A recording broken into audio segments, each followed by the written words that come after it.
Subscribe now and press the bell icon. Never miss an update.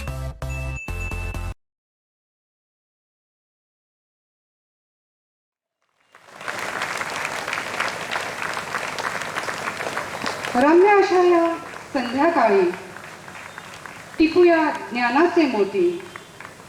स्वागत करण्या अपुले येथे जमल्या असंख्य नेत्र ज्योती.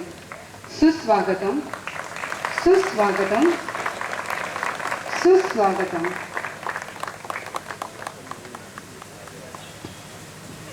आपले सन्माननीय पाहुणे श्रीयुत वासलेकर सर, मुलाखतकार श्रीयुत प्रशांत जोशी, कार्यक्रमाचे अध्यक्ष श्रीयुत बबन शेठ नाईक, संजीवनी परिवाराचे श्रीयुत कमळाकर पाटील यांना मी विनंती करते की त्यांनी व्यासपीठावर विराजमान व्हावे.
आजची ही रम्य संध्याकाळ सुरांनी सजवूया.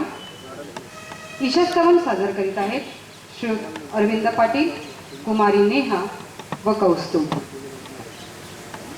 सर्वात्मका शिवसुन्दरा स्वीकारया द्विवादना. तिमिरातुनी तेजाकरे प्रभुवानुचाले जीवना. सर्वात्मका शिवसुन्दरा स्वीकारया द्विवादना. तिमिरातुनी तेजाकरे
आपला अमूल्य वेळ ज्यांनी आपल्यासाठी आज दिला आहे असे आपले सन्माननीय पाहुणे आंतरराष्ट्रीय विचारवंत श्रीयुत संदीप वासलेकर सर आज आपल्यात उपस्थित आहेत. मी कार्यक्रमाचे अध्यक्ष माननीय श्रीयुत बबन शेठ नाईक यांना विनंती करते की त्यांनी शाल, श्रीफळ व पुष्पगुच्छ देऊन पाहुण्यांचे स्वागत करावे.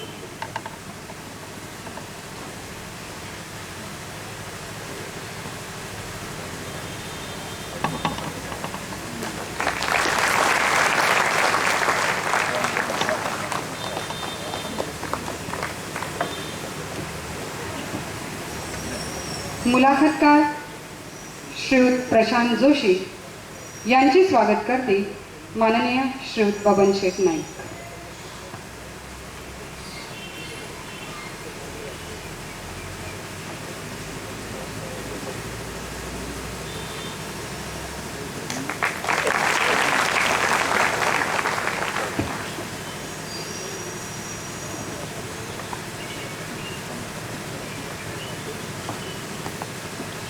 आजच्या आपल्या कार्यक्रमाचे अध्यक्ष श्रीयुत बबन शेठ नाईक यांचे स्वागत करतील संजीवनीचे श्रीयुत कमलाकर पाटील.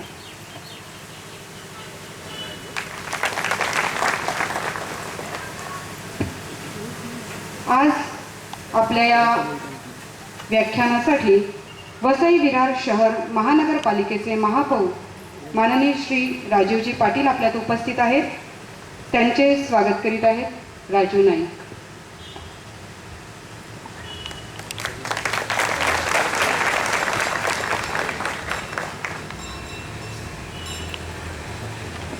आपल्यात आज माननीय श्री फादर डिब्रेटो हजर आहेत. त्यांचे स्वागत करीत आहेत राजू नाईक.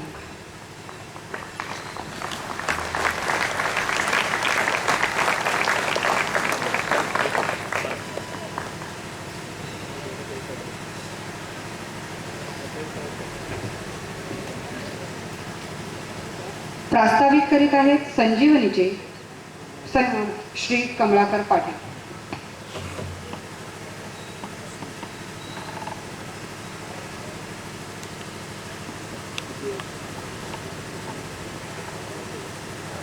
आजच्या कार्यक्रमाचे अध्यक्ष श्रीयुत पाग नाईक उर्फ आपले अप्पा,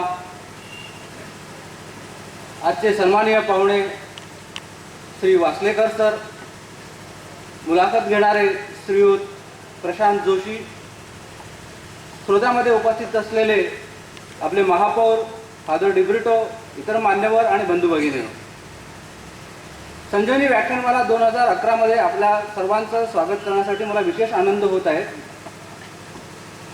संजीवनीचं हे 9वं वर्ष. गेली 8 वर्ष अनेक मान्यवरांनी संजीवनीच्या व्यासपीठावरून आपल्याला संबोधित केलं. श्रीयुत न्यायमूर्ती धर्माधिकारी यांनी आपल्याला खादी वापराचा संदेश दिला. दत्तप्रसाद दाभोळकर, डॉक्टर आनंद कर्वे यांनी आपल्याला पर्यावरण संतुलित विकास याविषयी संबोधित केलं. डॉक्टर स्नेहलता देशमुख, दीपक गैसास, निरगुडकर यांनी आपणाला शिक्षण आणि आधुनिक तंत्रज्ञान याची कास धरण्यासाठी आपल्या तरुणांना, आपल्या सगळ्यांना मार्गदर्शन केलं. डॉक्टर संजय ओक आणि ऋजुता दिवेकर यांनी आपल्याला आहार आणि आरोग्य याविषयी आपल्याला मार्गदर्शन केलं. या सगळ्यामध्ये श्री सायलेकरांनी आम्हा संजीवनीला एक नवीन दृष्टी दिली. सायलेकर सर व्याख्यानासाठी जात असताना त्यांनी सांगितलं की तुम्ही काय समाजोपयोगी काम करणार असाल तर तुमच्या व्यासपीठावर येऊन मी व्याख्यान देईन, नाहीतर व्याख्यान एक करमणूक असते. त्याच्यातून प्रेरणा घेऊन संजीवनीनं निर्मळ श्रीमद शंकराचार्य मंदिराच्या परिसरात 100-150 वृक्षाचं आपण रोपण केलं आणि गेली 5 वर्ष त्याचं आपण संवर्धन करतोय. दर रविवारी आपण म्हणजे संजीवनीवाले एकत्र जमतायत, तिकडे त्याला पाणी द्यायचं, संवर्धन करायचं काम करतायत. जुलैच्या पहिल्या आठवड्यात या वृक्षांचा आपण वाढदिवस साजरा करतो. आणि कोणत्याही कार्यक्रमाला न जाणारे सायनेकर सर या कार्यक्रमाला आवर्जून उपस्थित असतात. त्या रविवारी एकत्र जमण्यातून संजीवनीनं वेगळे उपक्रम म्हणजे गरीब रुग्णासाठी मेडिकल फंड, विद्यार्थ्यांसाठी मार्गदर्शनमाला, मंथन, परिसंवाद इतर उपक्रम आपण त्या एकत्र जमण्यातनं पुढे आले. यावर्षी श्रीयुत वासलेकर सरांना व्याख्यानासाठी संपर्क साधला असता त्यांनी सांगितलं की माझं एक पुस्तक आता जे प्रकाशित झालं एका दिशेचा शोध, त्यानंतर मला रोज एक तरी निमंत्रण व्याख्यानाचं येत असतं. व्याख्यान हे माझं काम नाही, काही जरी रिअल वर्क होणार असेल तर मी तुमच्याकडे येईन. तुमच्या इकडच्या श्रोत्या मंडळींना, वाचक मंडळींना, विद्यार्थी आणि व्यावसायिक यांच्यापर्यंत हे पुस्तक तुम्ही पोहोचवणार असाल, त्यांना ते पुस्तक वाचून या कार्यक्रमात सहभागी करून घेणार असाल तर मी या कार्यक्रमाला यायला तयार आहे. संजीवनीनं हे स्वीकारलं. आम्ही एक 100-150 लोकांची लिस्ट बनवली आणि त्या लोकांपर्यंत सर्वत्र पोहोचलो. त्याचंच हे आजचं स्वरूप आहे. आम्ही या संबंधात आपल्या क्षेत्रातल्या तिन्ही बँकेच्या चेअरमन आणि संचालक मंडळांना भेटलो. वसई विरारचे आमदार खासदार बापू साहेब यांना आम्ही भेटलो आणि त्यांच्यापर्यंत पुस्तक पोहोचवण्याची आणि त्यांना या कार्यक्रमात सहभागी होण्यासाठी आमंत्रित केलं. वसई इंडस्ट्रियल इस्टेट यामध्ये असोसिएशनतर्फे सुद्धा आम्ही संपर्क साधला आणि त्यांना हे पुस्तक आणि त्यांना या शोधयात्रेत तुम्ही सहभागी व्हावं अशी विनंती केली. श्रीयुत संदीप वासलेकर सर हे व्यासंगी आणि आंतरराष्ट्रीय विचारवंत म्हणून ते परिचित आहेत. डोंबिवलीसारख्या शहरात मराठी माध्यमातून त्यांचं शिक्षण झालं. मुंबई विद्यापीठाच्या पदव्युत्तर परीक्षेनंतर त्यांनी लिहिलेल्या एका निबंधाला म्हणजे future of global financial system या निबंधाला शिष्यवृत्ती मिळाली आणि त्यांचं पुढील शिक्षण ऑक्सफर्ड विद्यापीठातून झालं. ऑक्सफर्ड विद्यापीठात शिक्षण होत असतानाच आपल्या पंतप्रधानांनी त्यांना स्वदेशी काम करण्याचा आग्रह दिला आणि ते आपल्या स्वदेश म्हणजे भारतात आहे. सध्या ते स्ट्रॅटेजिक फोरसाईट ग्रुपचे अध्यक्ष आहेत. वेगवेगळ्या देशांना वेगवेगळ्या विषयावरती ते मार्गदर्शन करत असतात. त्यांचा 50हून अधिक देशात संपर्क आहे आणि त्यांनी जे समस्यावरती उपाययोजना सुचविल्या आहेत त्या योजनेवरती भारतीय संसदेपासून राष्ट्रसंघाच्या संयुक्त राष्ट्रसंघाच्या सभागृहापर्यंत त्याच्यावरती चर्चा होत असतात. असे हे सर वेळात वेळ काढून आपल्याकडे आले, त्यांचं आपल्या सर्वांच्या वतीनं मी स्वागत करतो. श्री प्रशांत जोशी मुलाखत घ्यायचं ठरलं तेव्हा प्रशांत जोशी यांचं नाव पुढे आलं. प्रशांत जोशी हे ड्यूश बँकेत व्यवस्थापकीय संचालक आहेत. गेली 20 वर्ष त्यांना या क्षेत्राचा अनुभव आहे आणि ICICI, IDBI, standard chartered bank अशा नामवंत संस्थेमध्ये त्यांनी काम केलेलं आहे. मराठी साहित्य, भारतीय चित्रपट, क्रिकेट हे त्यांचे आवडीचे विषय आहेत. जागतिक समाजकारण आणि राजकारण हा त्यांचा अभ्यासाचा विषय आहे. त्यांनीही आपलं आमंत्रण स्वीकारलं आणि ते आपल्यामध्ये आज उपस्थित आहेत. आपल्या सर्वांच्या वतीनं मी त्यांचं स्वागत करतो. संजीवनीची पुढची 2 पुष्प चंद्रशेखर टिळक उद्या आर्थिक घोटाळे आणि आपली अर्थव्यवस्था या विषयावर बोलणार आहेत. तर 1 तारखेला श्रीयुत संजय जोशी, मी आणि माझा देव या विषयावरती आपलं पुष्प गुंफणार आहेत. असे हे दोघे मान्यवर या कार्यक्रमाला उपस्थित राहणार आहेत. आपणा सर्वांना त्यांचं निमंत्रण. आजच्या कार्यक्रमासाठी श्रीयुत वासलेकर सर आपल्यामध्ये उपस्थित राहिले त्याबद्दल संजीवनी परिवार आणि आपणा सर्वांतर्फे मी त्यांचे आभार मानतो. प्रशांत जोशी यांचे मी आभार मानतो. आपले अध्यक्षपद श्रीयुत अप्पांनी स्वीकारलं, त्यांचाही मी आभार मानतो. आपण सर्व बहुसंख्येने इकडे हजर राहिलात त्याबद्दल आपणा सर्वांचे मनपूर्वक आभार. खरं म्हणजे संजीवनीला आपल्या ऋणात राहायला आवडेल, कारण आपलं प्रेम असंच आमच्यावर राहो अशी प्रार्थना. थोड्याच वेळात हा इकडे सुसंवादाला सुरुवात होणार आहे. या सुसंवादाचा सुवावो म्हणजे सुगंध आपल्या आचारात विचारात दरवळो ही प्रार्थना करतो आणि माझं लांबलेलं प्रास्ताविक संपवतो. जय जगत, जय हिंद, जय महाराष्ट्र. कुठेही उमराळीकरांनी विशेषतः कुठेही त्यांचा सांस्कृतिक मोहर मात्र कुठल्याही प्रकारे तो वाया जाऊ नये याची मात्र काळजी घेतलेली आहे, हे या व्याख्यानमालेवरून दिसतंय. आणि मी बाहेर येताना बघितलं की पुढच्या शनिवारी तुमच्यापुढे एक पेच आहे की म्हणजे व्याख्यानाला याचं सुरेश बापटांचं गाणं पण त्या दिवशी आहे. त्यामुळे खरोखरच सांस्कृतिक मोहर मात्र कसाही असला तरी वसंत ऋतूत बहरतो, हे तुमच्या कलासक्तपणाची आणि वैचारिकतेची दाद सर्वप्रथम मी देतो. आणि इतक्या मोठ्या संख्येने अशा प्रकारच्या वैचारिक कार्यक्रमाला उपस्थित राहणारा श्रोतृवृंद हा फक्त महाराष्ट्रामध्येच असू शकतो, त्याबद्दल तुम्हा सर्वांचं सर्वप्रथम अभिनंदन. आता ओळख करून देताना वेगवेगळ्या गोष्टी सांगितल्या गेल्या. माझा फक्त या संबंध कार्यक्रमातला सहभाग अगदी सोपा असणार आहे. तुम्हाला सगळ्यांना माहिती आहे, सगळ्यांना गॅरी सोबर्स लक्षात आहे, सगळ्यांना हर्षल गिब्स लक्षात आहे, सगळ्यांना रवी शास्त्री सुद्धा लक्षात आहे, कारण या तिघांनी आणि युवराज सिंग सुद्धा लक्षात आहे, कारण या चौघांनी वेगवेगळ्या मॅचेसमध्ये 6 चेंडूवरती 6 षटकार मारले. पण गंमत अशी आहे की त्यांच्याबरोबर ज्या गोलंदाजांना हे षटकार मारले गेले त्यांची नावं सुद्धा रेकॉर्ड बुकमध्ये गेली. तसंच माझं नाव वासलेकर सरांचं रेकॉर्ड बुकमध्ये जाणार. म्हणजे षटकार मारायचं काम त्यांचं आहे, फक्त गोलंदाजी मी करणार आहे, त्यामुळे माझं नाव रेकॉर्ड बुकमध्ये नक्की जाणार आहे ह्याची मला खात्री आहे. आणि मी म्हटलं तसंच की वैचारिकतेच्या संदर्भात संवाद साधण्यासाठी इतक्या संख्येने श्रोतृवृंद जमू शकतो, हीच अतिशय समाधानाची आणि कौतुकाची बाब म्हटली पाहिजे. तुमच्यापैकी बऱ्याच जणांनी एका दिशेचा शोध हे पुस्तक वाचलं असेल. त्या पुस्तकाविषयी फक्त 2-4 गोष्टी मला सांगायच्या आहेत आणि त्यानंतर आपण लगेच या संवादाला प्रारंभ करूया. की मराठीमध्ये खूप पुस्तकं प्रकाशित होत असतात, पण हे पुस्तक असं आहे की जे पुस्तक पाककलेवरती नाही, जे पुस्तक 3 महिन्यामध्ये 5 किलोनी वजन कमी कसं करावं. मला माहिती आहे रुजिता दिवेकर इथे येऊन गेलेले आहेत, त्यामुळे तरीही हे पुस्तक त्या विषयावरती सुद्धा नाही. हे विषय हे पुस्तक ज्योतिषशास्त्रावरती सुद्धा नाही आणि हे मी कसा घडलो या विषयावरती सुद्धा पुस्तक नाही.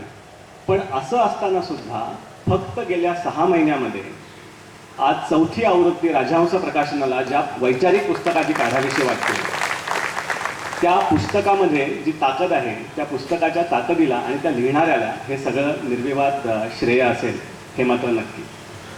आणि गेल्या 6 महिन्यामध्ये जवळजवळ रोज 2 ते 3 ईमेल्स किंवा पत्र संदीप वासलेकर सरांकडे येत आहेत, अशा लोकांची की ज्यांनी ते पुस्तक वाचलं आणि ते पुस्तक वाचल्यानंतर त्यांनी आपल्या परीने काहीतरी आपण छोटं काम का होईना, पण ज्या योगे या देशाच्या प्रगतीला आपला हातभार लागेल असं आपण काहीतरी करूया, असं म्हणून कितीही छोटं पाऊल का असे ना ते उचललं. आणि मला वाटतं या पुस्तकाच्या किती आवृत्त्या निघाल्या याच्यापेक्षा अशा किती माणसांनी ह्या छोट्या छोट्या भूमिकांमधनं देशाच्या प्रगतीला आपापल्या परीने हातभार लावला, याच्यामध्ये या पुस्तकाचं खरं यश समाविष्ट आहे.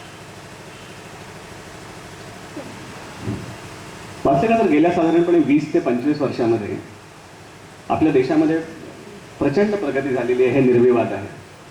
1991 साली आपलं आर्थिक धोरण त्याचं उदारीकरण मोठ्या प्रमाणामध्ये झालं. लायसन्स राज होता ते संपूर्णपणे गेलं. गेल्या पिढीमध्ये आणि या पिढीतल्या राहणीमानामध्ये खूप मोठा फरक झाला.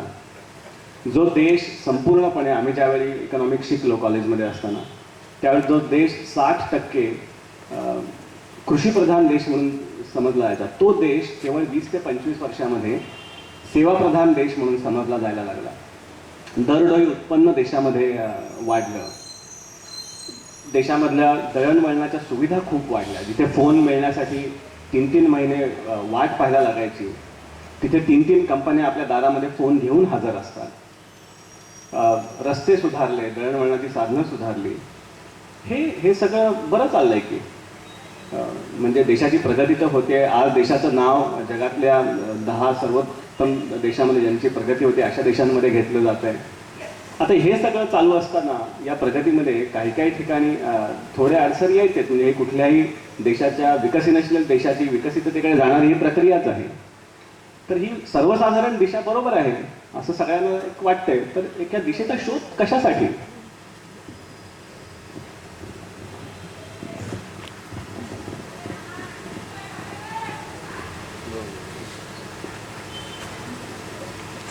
देशामध्ये जे परिवर्तन होतंय ह्याची आत्ताच आपण 2 उदाहरणं बघितली. खास करून जे जागतिकीकरण जे होतंय ते 2 चांगली उदाहरणं आत्ताच बघितली. एक उदाहरण म्हणजे प्रशांत जोशी. प्रशांत जोशी यांचं बालपण डोंबिवलीमध्ये गेलं माझ्यासारखंच. आमची तेव्हा ओळख नव्हती. आमची ओळख केवळ 3 महिन्यापूर्वी या पुस्तकाच्या निमित्ताने झाली. डोंबिवली त्यावेळेला असं नालासोपारा आहे तसंच होतं. ते म्हणतात की अजूनही तसंच आहे बऱ्याच पण. आणि अशा साध्या कुटुंबातून त्यांनी शिक्षण घेऊन पुढे IIM मध्ये जाऊन आज प्रशांत जोशी एका महत्त्वाच्या जर्मन बँकेचे मॅनेजिंग डायरेक्टर झालेले आहेत केवळ 40व्या वर्षी.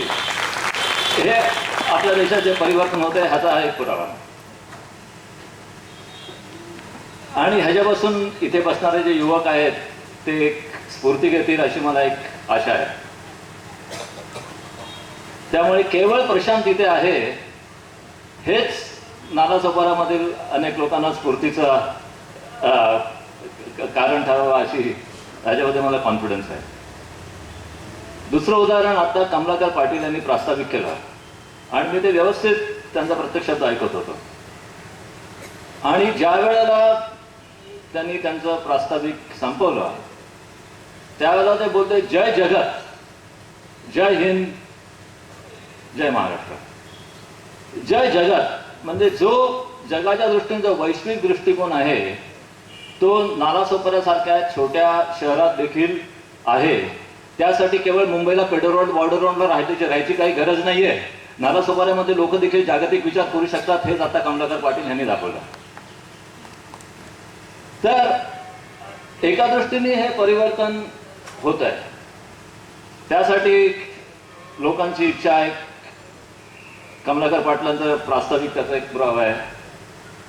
कष्ट करण्याची तयारी आहे, परिश्रम करण्याची तयारी आहे, तुझं स्वतःचं करिअर आहे त्याचा पुरावा आहे. आणि भौतिकदृष्ट्या मटेरियल दृष्टिकोनातून प्रगती होते नाही असं नाही. परंतु आपण एक सर्वव्यापी विचार केला तर मात्र बरेच प्रश्न मनामध्ये उभे राहतात. साधा आत्ता आपण एकत्र झालो, हायवेवरून नालासोपाराच्या पाट्याला आपण टर्न घेतला आणि इथे आलो. आणि जी काही घरांची आपण अवस्था बघितली खास करून नालासोपाराच्या पूर्व भागामध्ये ते बघितल्यानंतर असं वाटतं की जर का 9%, 10% ह्या वेगाने जर का प्रगती होत असेल तर मग बरेचसे लोक ह्या अशा परिस्थितीमध्ये का राहतात.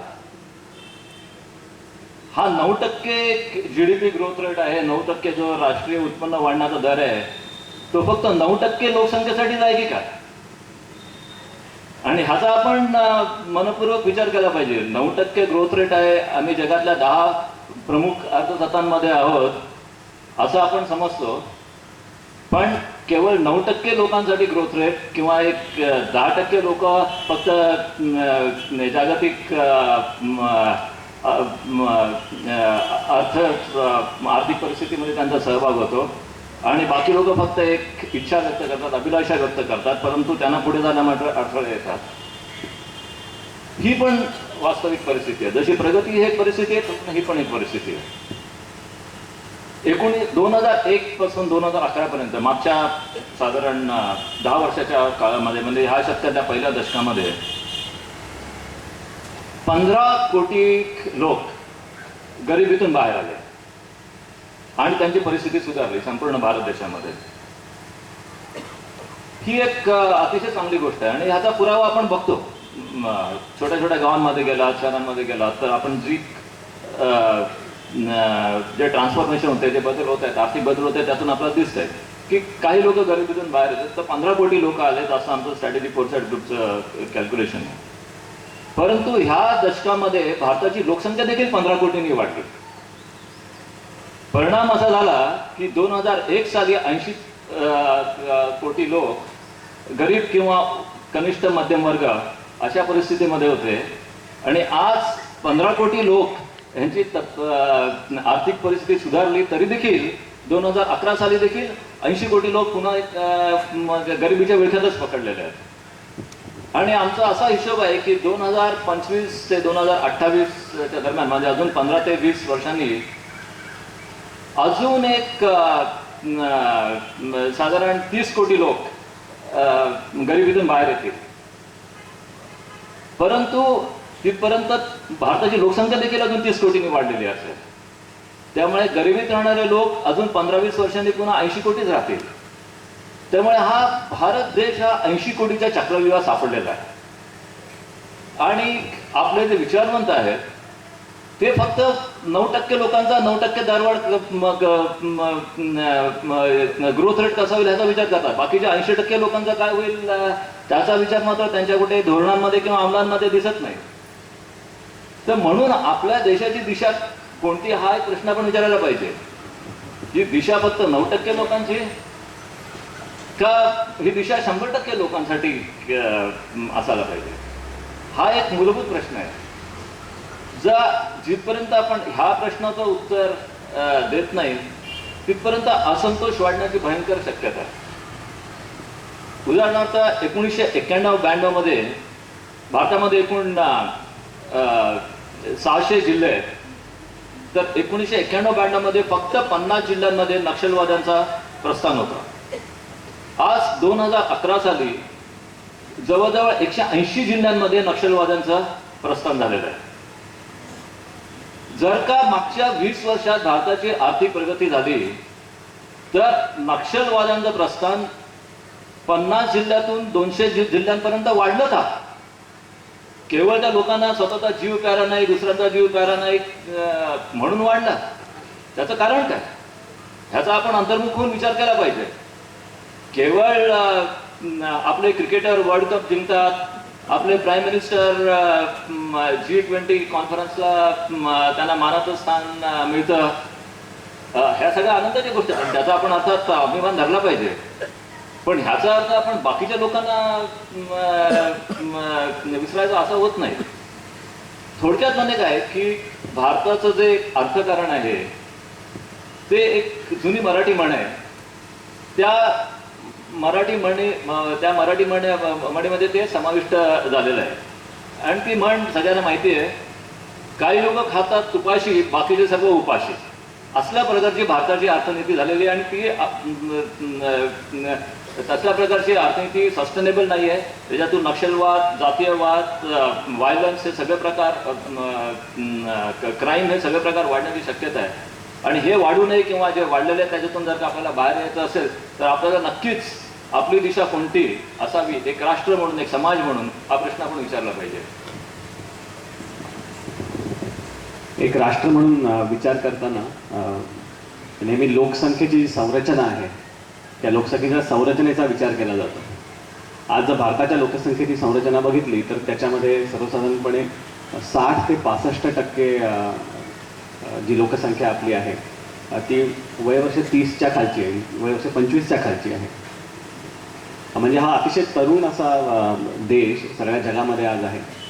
दरवर्षी 2020 सालापर्यंत 2 कोटी लोक दरवर्षी आपल्या काम त्यांना त्या हातांना दरवर्षी 2 कोटी लोकांच्या हातांना काम मिळणार आहे. आणि त्याच्यामुळे ही अर्थव्यवस्था जशी सुधारणार आहे तसंच समाजामध्ये पण एक मोठ्या प्रकारची घुसळण यामुळे होणार आहे.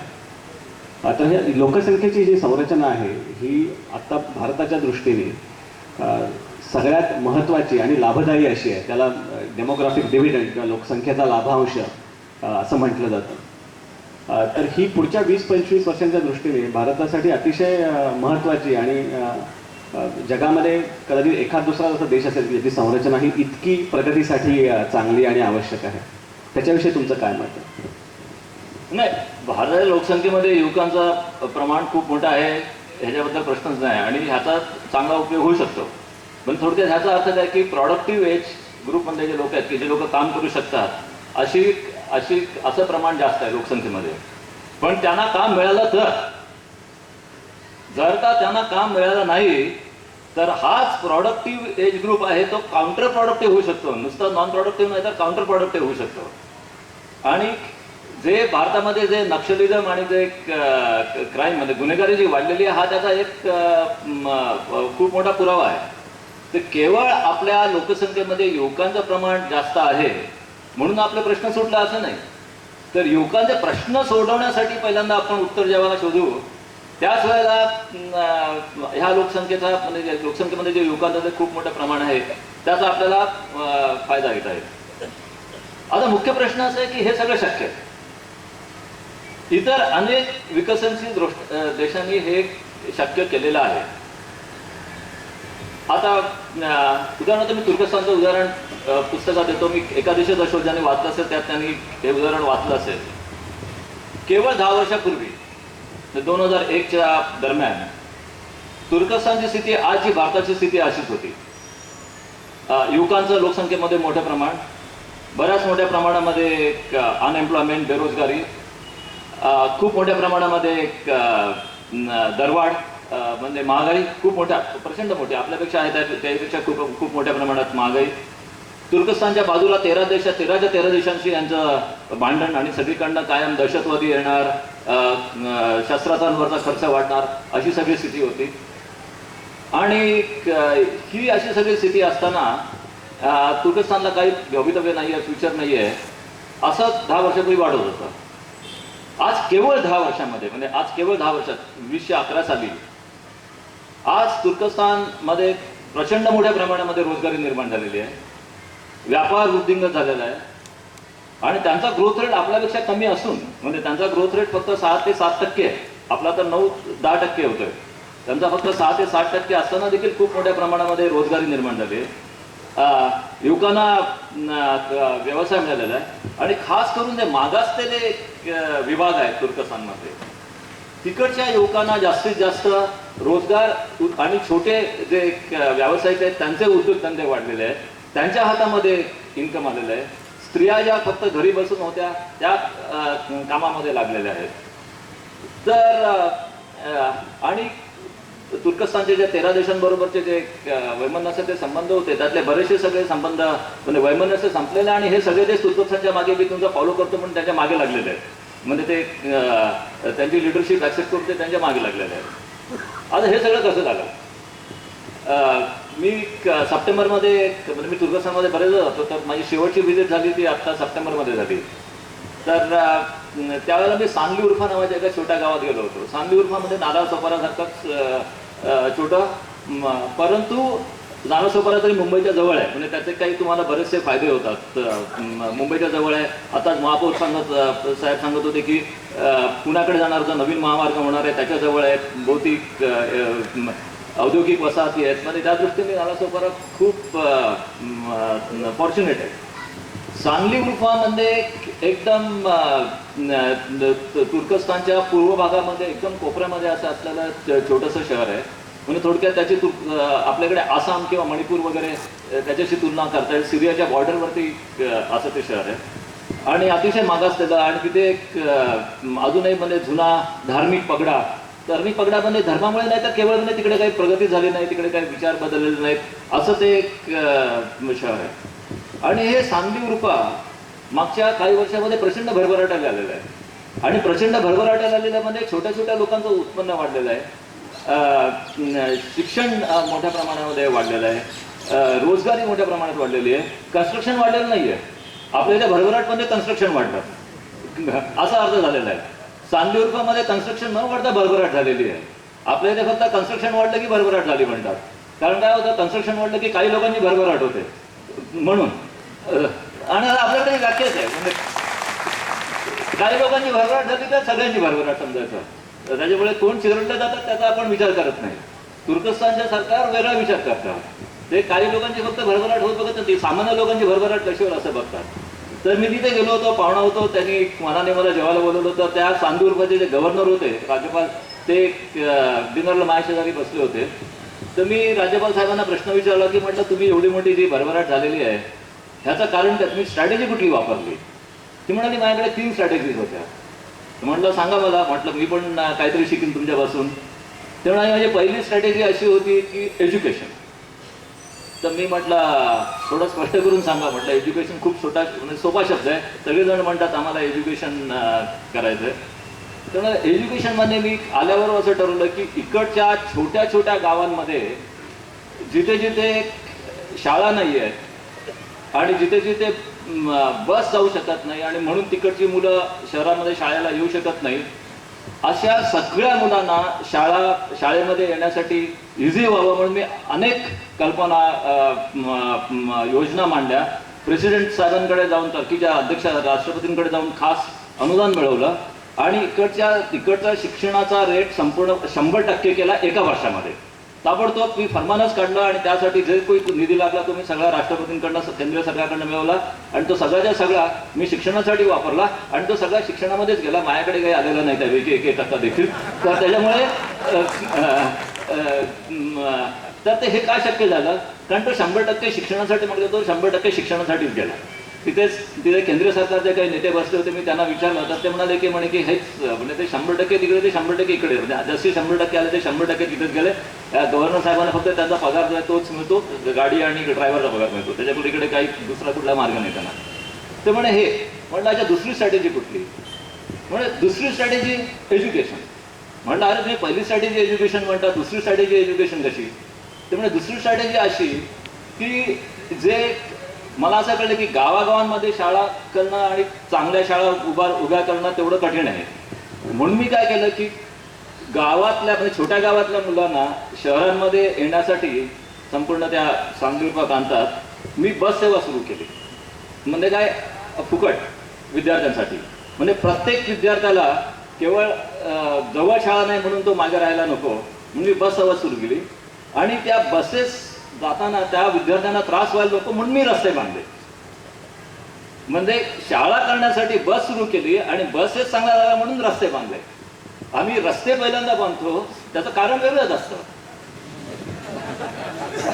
रस्ते बांधल्यानंतर आम्ही बसचा विचार करतो आणि शाळेचा तर विचारच करत नाही. महाराष्ट्रामधल्या 44,000 खेड्यांपैकी 33,000 खेड्यांमध्ये माध्यमिक शाळाच नाहीये. 44,000 खेड्यांपैकी 33,000 खेड्यांमध्ये 7वीच्या वरती शाळा नाहीत. आणि आपण म्हणे आर्थिक महासत्ता. कुठली आर्थिक महासत्ता? जिथे फक्त काही श्रीमंतांची मुलं बांद्र्याच्या आणि दादरच्या शाळेमध्ये जाऊन वर्षाला 10 लाख रुपये फी भरतात म्हणून आपण आर्थिक महासत्ता झालो.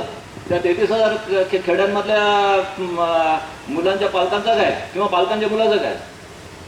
पण ह्यांनी त्यापैकी एकाही मुलाला शिक्षणापासून वंचित होऊ नये म्हणून बसेस सुरू केली. बसेससाठी म्हणून रस्ते सुरू केले.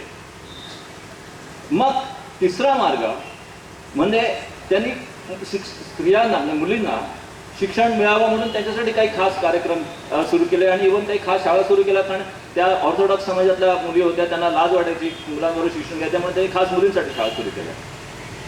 ते म्हणाले ह्याला काय 2-3 वर्षाचा फक्त वेळ लागला.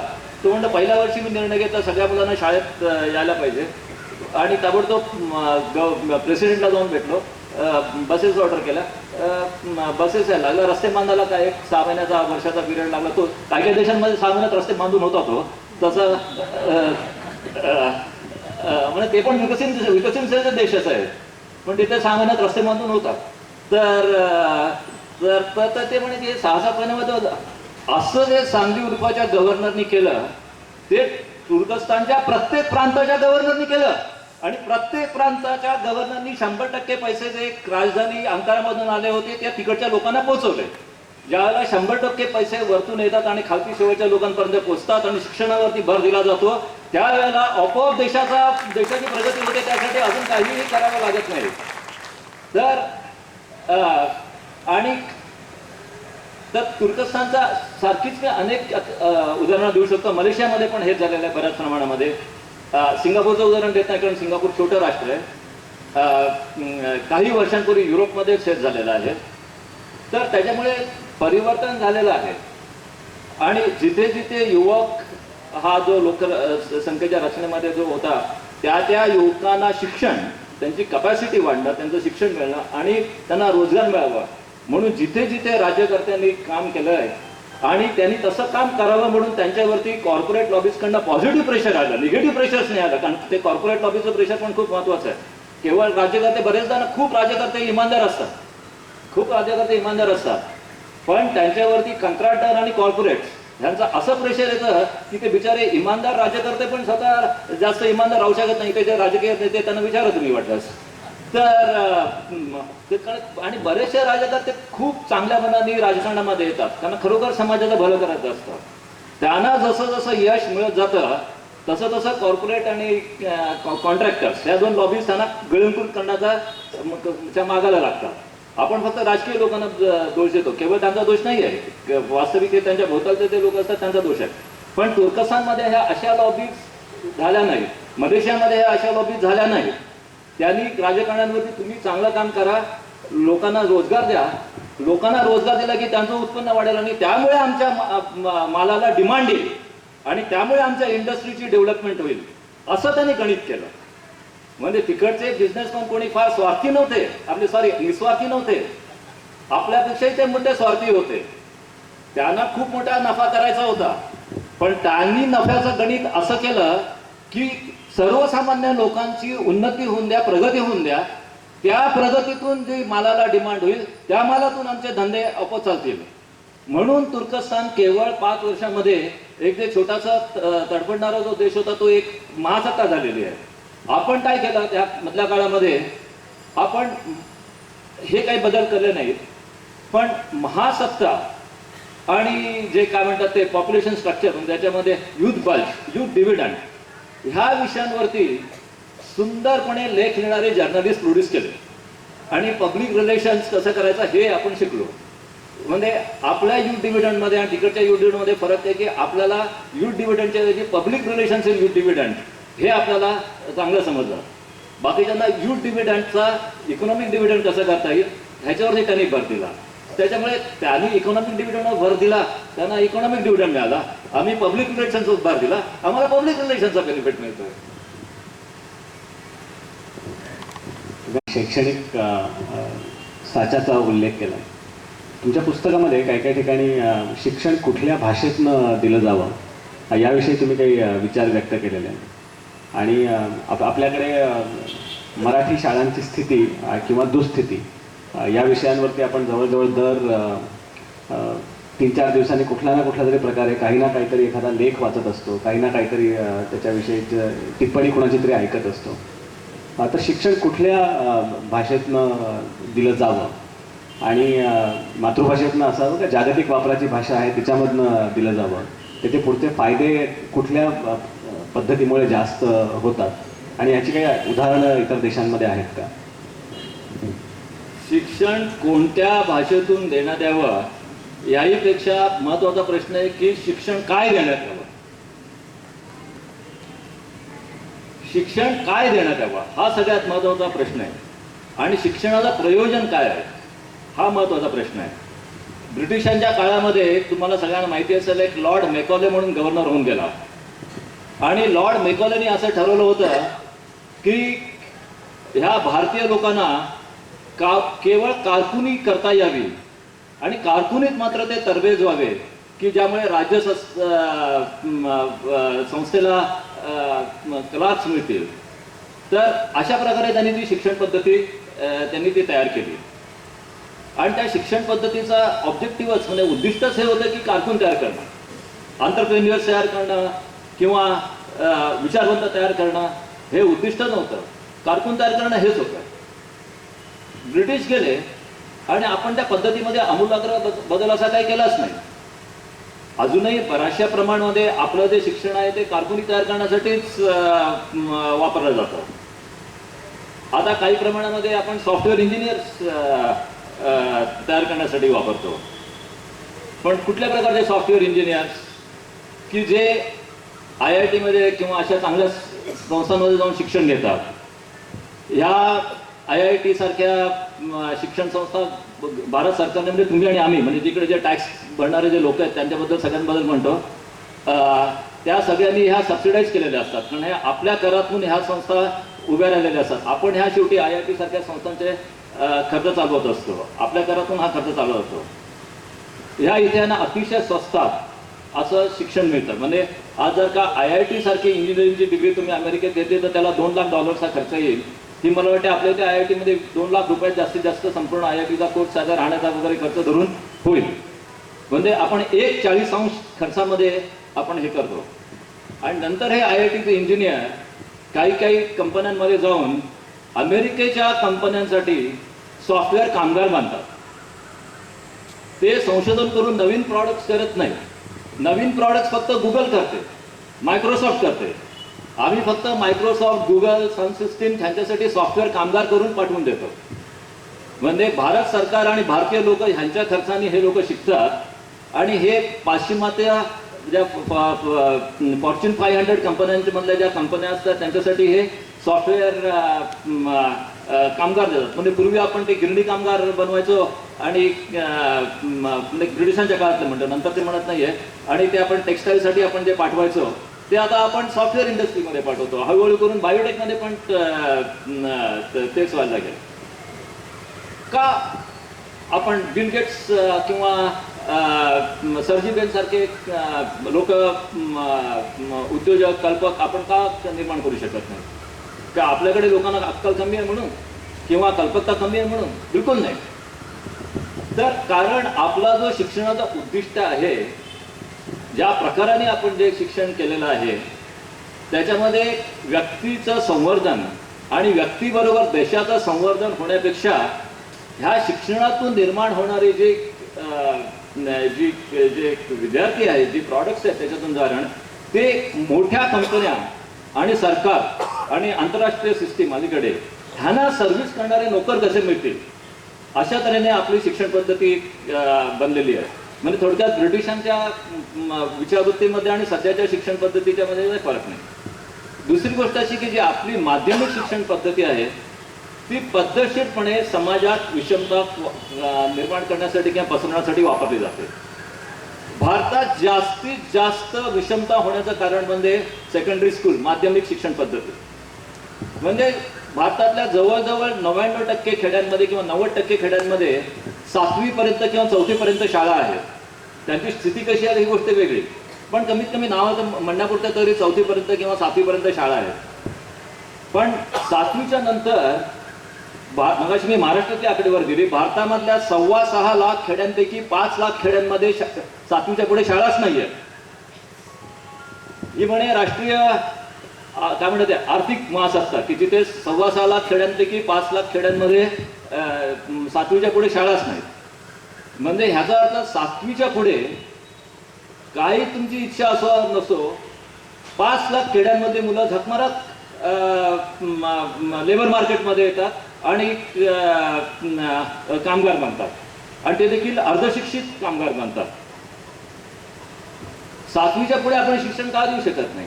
अर्थात दुसरी गोष्ट अशी की 7वी पर्यंत देखील ज्या शाळा आहेत त्याची क्वालिटी अशी आहे की जसं मुंबईच्या पासून आपण लांब जात राहू तशी त्याची क्वालिटी, इव्हन मुंबईमध्ये देखील त्याची क्वालिटी अशी आहे की त्याच्यामुळे बऱ्याच मुलांना नावापुरते 7वी होतात पण त्यांना प्रत्यक्ष कितपत आकलन झालेलं असतं हा प्रश्न वेगळाच होतो.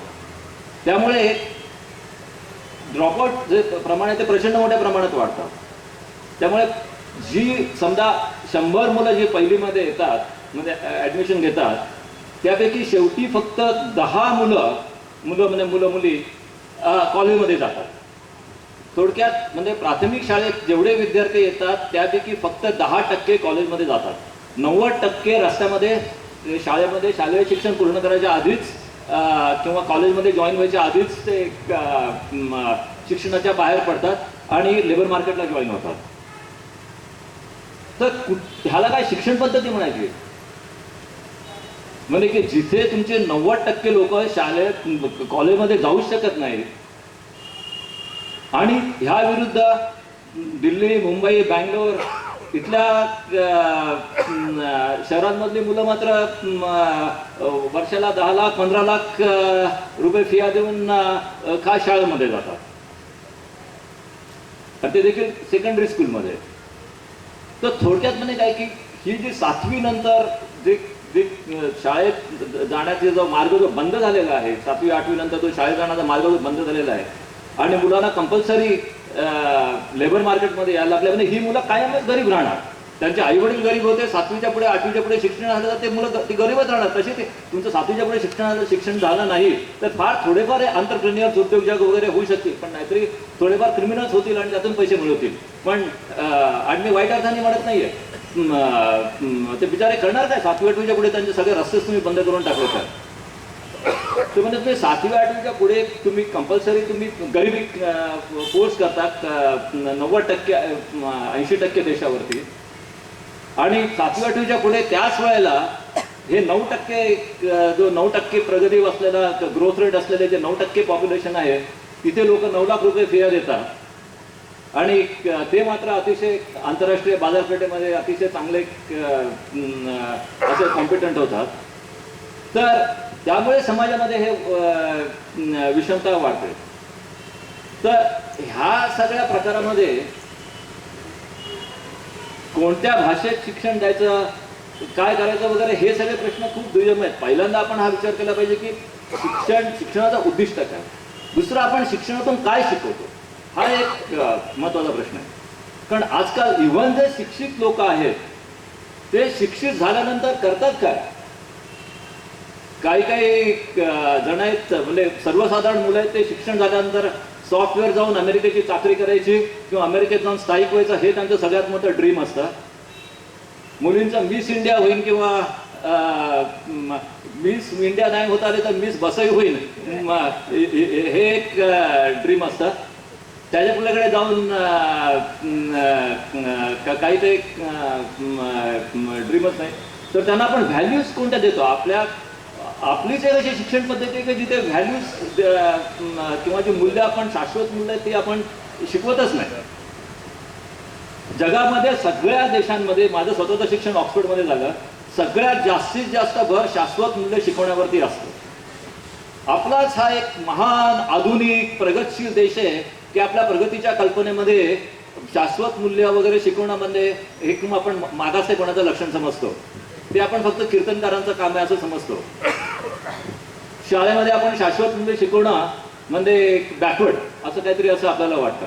तर आपण शिक्षणाचा उद्दिष्ट आणि शिक्षणामधून आपण शिकवतो काय, हा एक दुसरा प्रश्न झाला. तर त्याच्यामुळे भारतीय शिक्षण म्हणजे त्याला इंग्लिशमध्ये सांगायचं म्हणजे इट्स इन टोटल क्रायसिस. आज भारतावरती सगळ्यात मोठं संकट जे असेल ते विषमता आणि त्या विषमतेला कारणीभूत झालेले की आपली शिक्षण पद्धती हे आहे. आणि हे जे मोठं संकट आहे त्याचा सामोरा कसा करायचा हे आपल्या मोठे पुढे आव्हान आहे.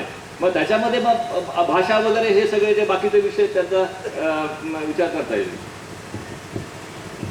हे जसे प्रश्न आपल्या देशापुढे आहेत तसेच आपल्यासारखीच परिस्थिती असणारे खूप वेळा नाव घेतलं तर मग ब्राझील असेल, रशिया असेल, साऊथ आफ्रिका असेल किंवा चायना असेल तर चीन असेल. सर्वसाधारणपणे आम्हाला फक्त भारत आणि चीन असं ही दोन खूप मोठी आता राष्ट्र आहेत, ही प्रगतिशील राष्ट्र आहेत. जगाची 1/3 लोकसंख्या या दोन देशांमध्ये आहे. त्यामुळे पुढचं सगळं जागतिक राजकारण हे दोन देश ठरवणार असा एक प्रभाव असतो. आम्हाला जी चायनाची माहिती आहे ती एवढीच आहे की लहान मुलांच्या आमच्या हातात जी खेळणी आली ती सगळी मेड इन चायना असतात. दिवाळीत आमच्या घरावरती जी काही रोषणाई होते ती सगळी चायनीज दिव्यांची असते. पण तुम्ही खूप प्रवास केलेला आहे, तुम्ही वेगवेगळ्या जगातल्या वेगवेगळ्या फोरम्समध्ये चायनीज लोकांनासुद्धा त्यांच्या विचारवंतांनासुद्धा भेटलेले आहात. तर भारत आणि चीन यांच्या प्रगतीमधली साम्यस्थळं कुठली आणि त्यांच्या प्रगतीतले विरोध कुठले किंवा फरक कुठला.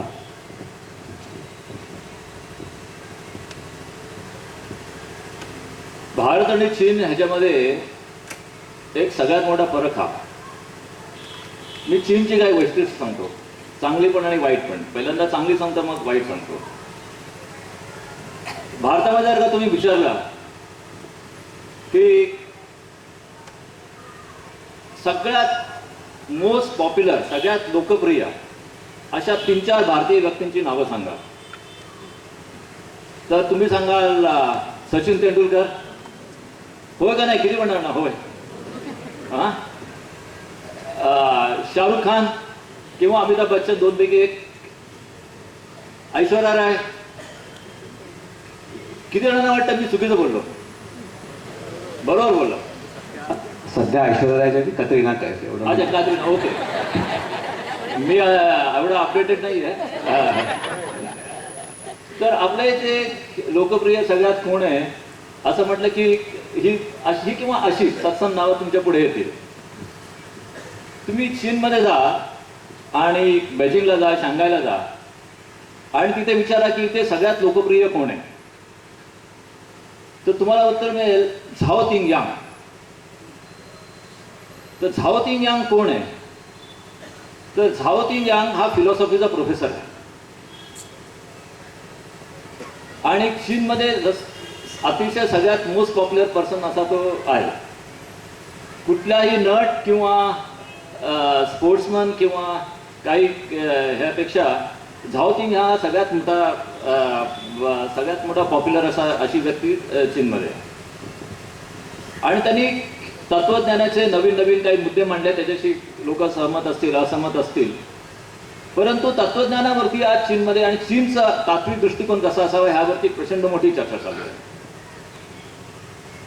झाओ तिंग यांग प्रमाणेच चीनमध्ये इतरही अनेक तत्वज्ञानावरती विचार करणारे लोक आलेले आहेत आणि त्यांना खूप मोठ्या प्रमाणामध्ये लोकप्रियता मिळालेली आहे. तर चीनमध्ये आज तत्वज्ञान आणि दुसरी गोष्ट म्हणजे तंत्रज्ञान, ह्या दोन विषयावरती जास्तीत जास्त प्रमाणामध्ये चर्चा चाललेली आहे. तत्वज्ञान आणि तंत्रज्ञान. आणि चीनची प्रगती तत्वज्ञान आणि तंत्रज्ञान ह्या दोन घोड्यांपुढे त्यांचा तो रथ चालू आहे. आणि तंत्रज्ञानमध्ये कसं ओरिजिनल म्हणजे ते चीनची खेळणी जे आपल्याकडे पाठवतात ते आपण बघतो, पण तिथे biotechnology, nano technology, super computers वगैरे वगैरे अशा अनेक जे ॲडव्हान्स क्षेत्र आहेत त्यामध्ये चीननी मूलभूत संशोधन केलेलं आहे. मूलभूत संशोधन केलेलं आहे. आता उदाहरणार्थ अवकाशामध्ये जे सॅटेलाइट्स आहेत ते सॅटेलाइट्स पाडून खालती आणण्याची क्षमता आज अमेरिका आणि कदाचित रशिया सोडून फक्त चीनकडे आहे. म्हणजे आज आपलं जे सगळं कम्युनिकेशन चालतं, इव्हन आपल्याकडे जे मोबाईल फोन्स आहेत हे सगळे ते त्या सॅटेलाइट्सवर जातात, की आज चीननी जर का मनामध्ये आणलं तर चीन सगळ्यांचे मोबाईल फोन जगामध्ये बंद करून टाकू शकतं. केवळ मोबाईल फोन आहे तर अमेरिकेची सगळी जी नेव्ही आहे, डिफेन्स फोर्सेस आहेत, ते सगळे सॅटेलाइटच्या माध्यमातून चीन हे सगळं बंद करू शकतं. मागच्या वर्षी असा एक प्रकार झाला होता की 12 मिनिटांसाठी, केवळ 12 मिनिटांसाठी चीननी जगातल्या संपूर्ण इंटरनेटवरती नियंत्रण आणलं होतं.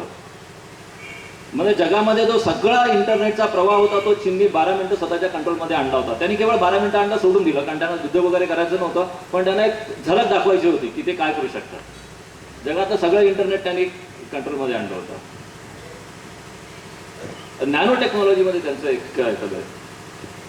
मला एका परिसंवादामध्ये बेजिंगमध्ये एक मला वाटते एक इनोवा, मी कंपनीचं नाव विसरलो, पण इनोवा कंपनी असेल, चीनी कंपनी, कॉम्प्युटर कंपनी, त्याचे चेअरमन भेटलो होते आणि ते मी असे बसलो होतो आणि 2 प्रश्नांच्या मध्ये मी त्यांच्याशी गप्पा मारत होतो आणि मी त्यांना विचारलं की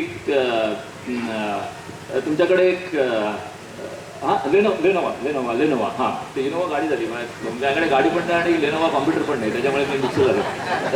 तर लेनोवा कंपनीचे चेअरमन बसत आणि मी त्यांना विचारलं की तुमच्या कंपनीची खासियत काय? तर म्हणाले माझ्याकडे 1200 शास्त्रज्ञ आहेत की जे मूलभूत संशोधन करतात.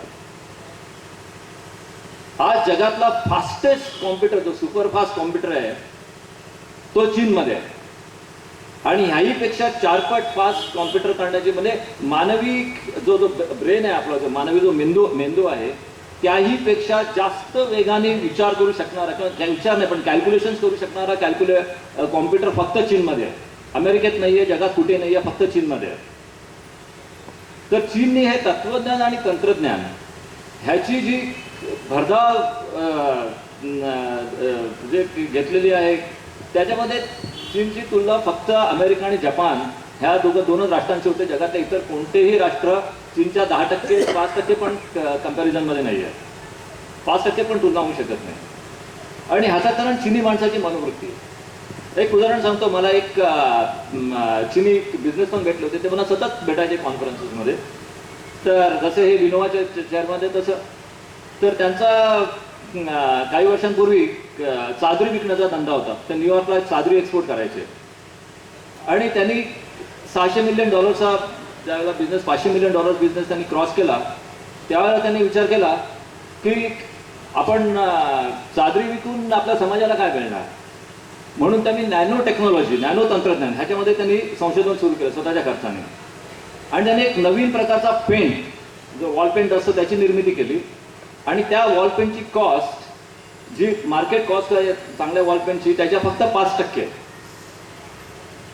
म्हणजे 95% कमी केली. म्हणजे जर का तुम्हाला ₹100 किलो वॉल पेंट मिळत असेल तर ह्याचा 5 रुपये किलोने मिळतो. त्याच्याशी कशी स्पर्धा करणार तुम्ही. आणि पुन्हा तो ड्युरेबल आहे आणि इको फ्रेंडली आहे. तर चीनी उद्योगपती आणि आपले उद्योगपती ह्यांच्यामध्ये फरक असा आहे की चीनमध्ये असे बरेचसे उद्योगपती आहेत की जे तत्वज्ञान, तंत्रज्ञान, शास्त्रीय संशोधन ह्याच्यावरती भर देतात आणि त्याच्यामध्ये पैसे गुंतवणूक करतात. आपल्या उद्योगपतींकडे पण पैशाची कमतरता नाही. आपले उद्योगपती पण हुशार आहेत. पण आपले उद्योगपती त्यांच्या बुद्धीप्रमाणे दुसऱ्या गोष्टींमध्ये गुंतवणूक करतात. तर चीनी उद्योगपती नॅनो टेक्नॉलॉजीमध्ये गुंतवणूक करतात. आपले उद्योगपती IPL मध्ये गुंतवणूक करतात. चीनी उद्योगपती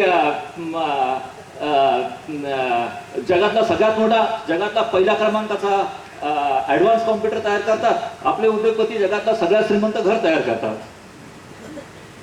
तर हा फरक झाला चीनमध्ये आणि भारतामध्ये. जो प्रश्न विचारला होता तो हा.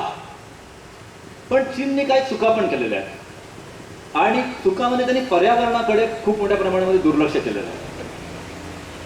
आणि चीनमध्ये पाण्याची समस्या खूप मोठ्या प्रमाणावरती आहे. मागच्या 20 वर्षांमध्ये केवळ उत्तर चीनमधले 6000 सरोवर नाहीशी झाली. त्याचं डेझर्ट वाळवंटामध्ये रूपांतर झालं 6000 सरोवरांचं.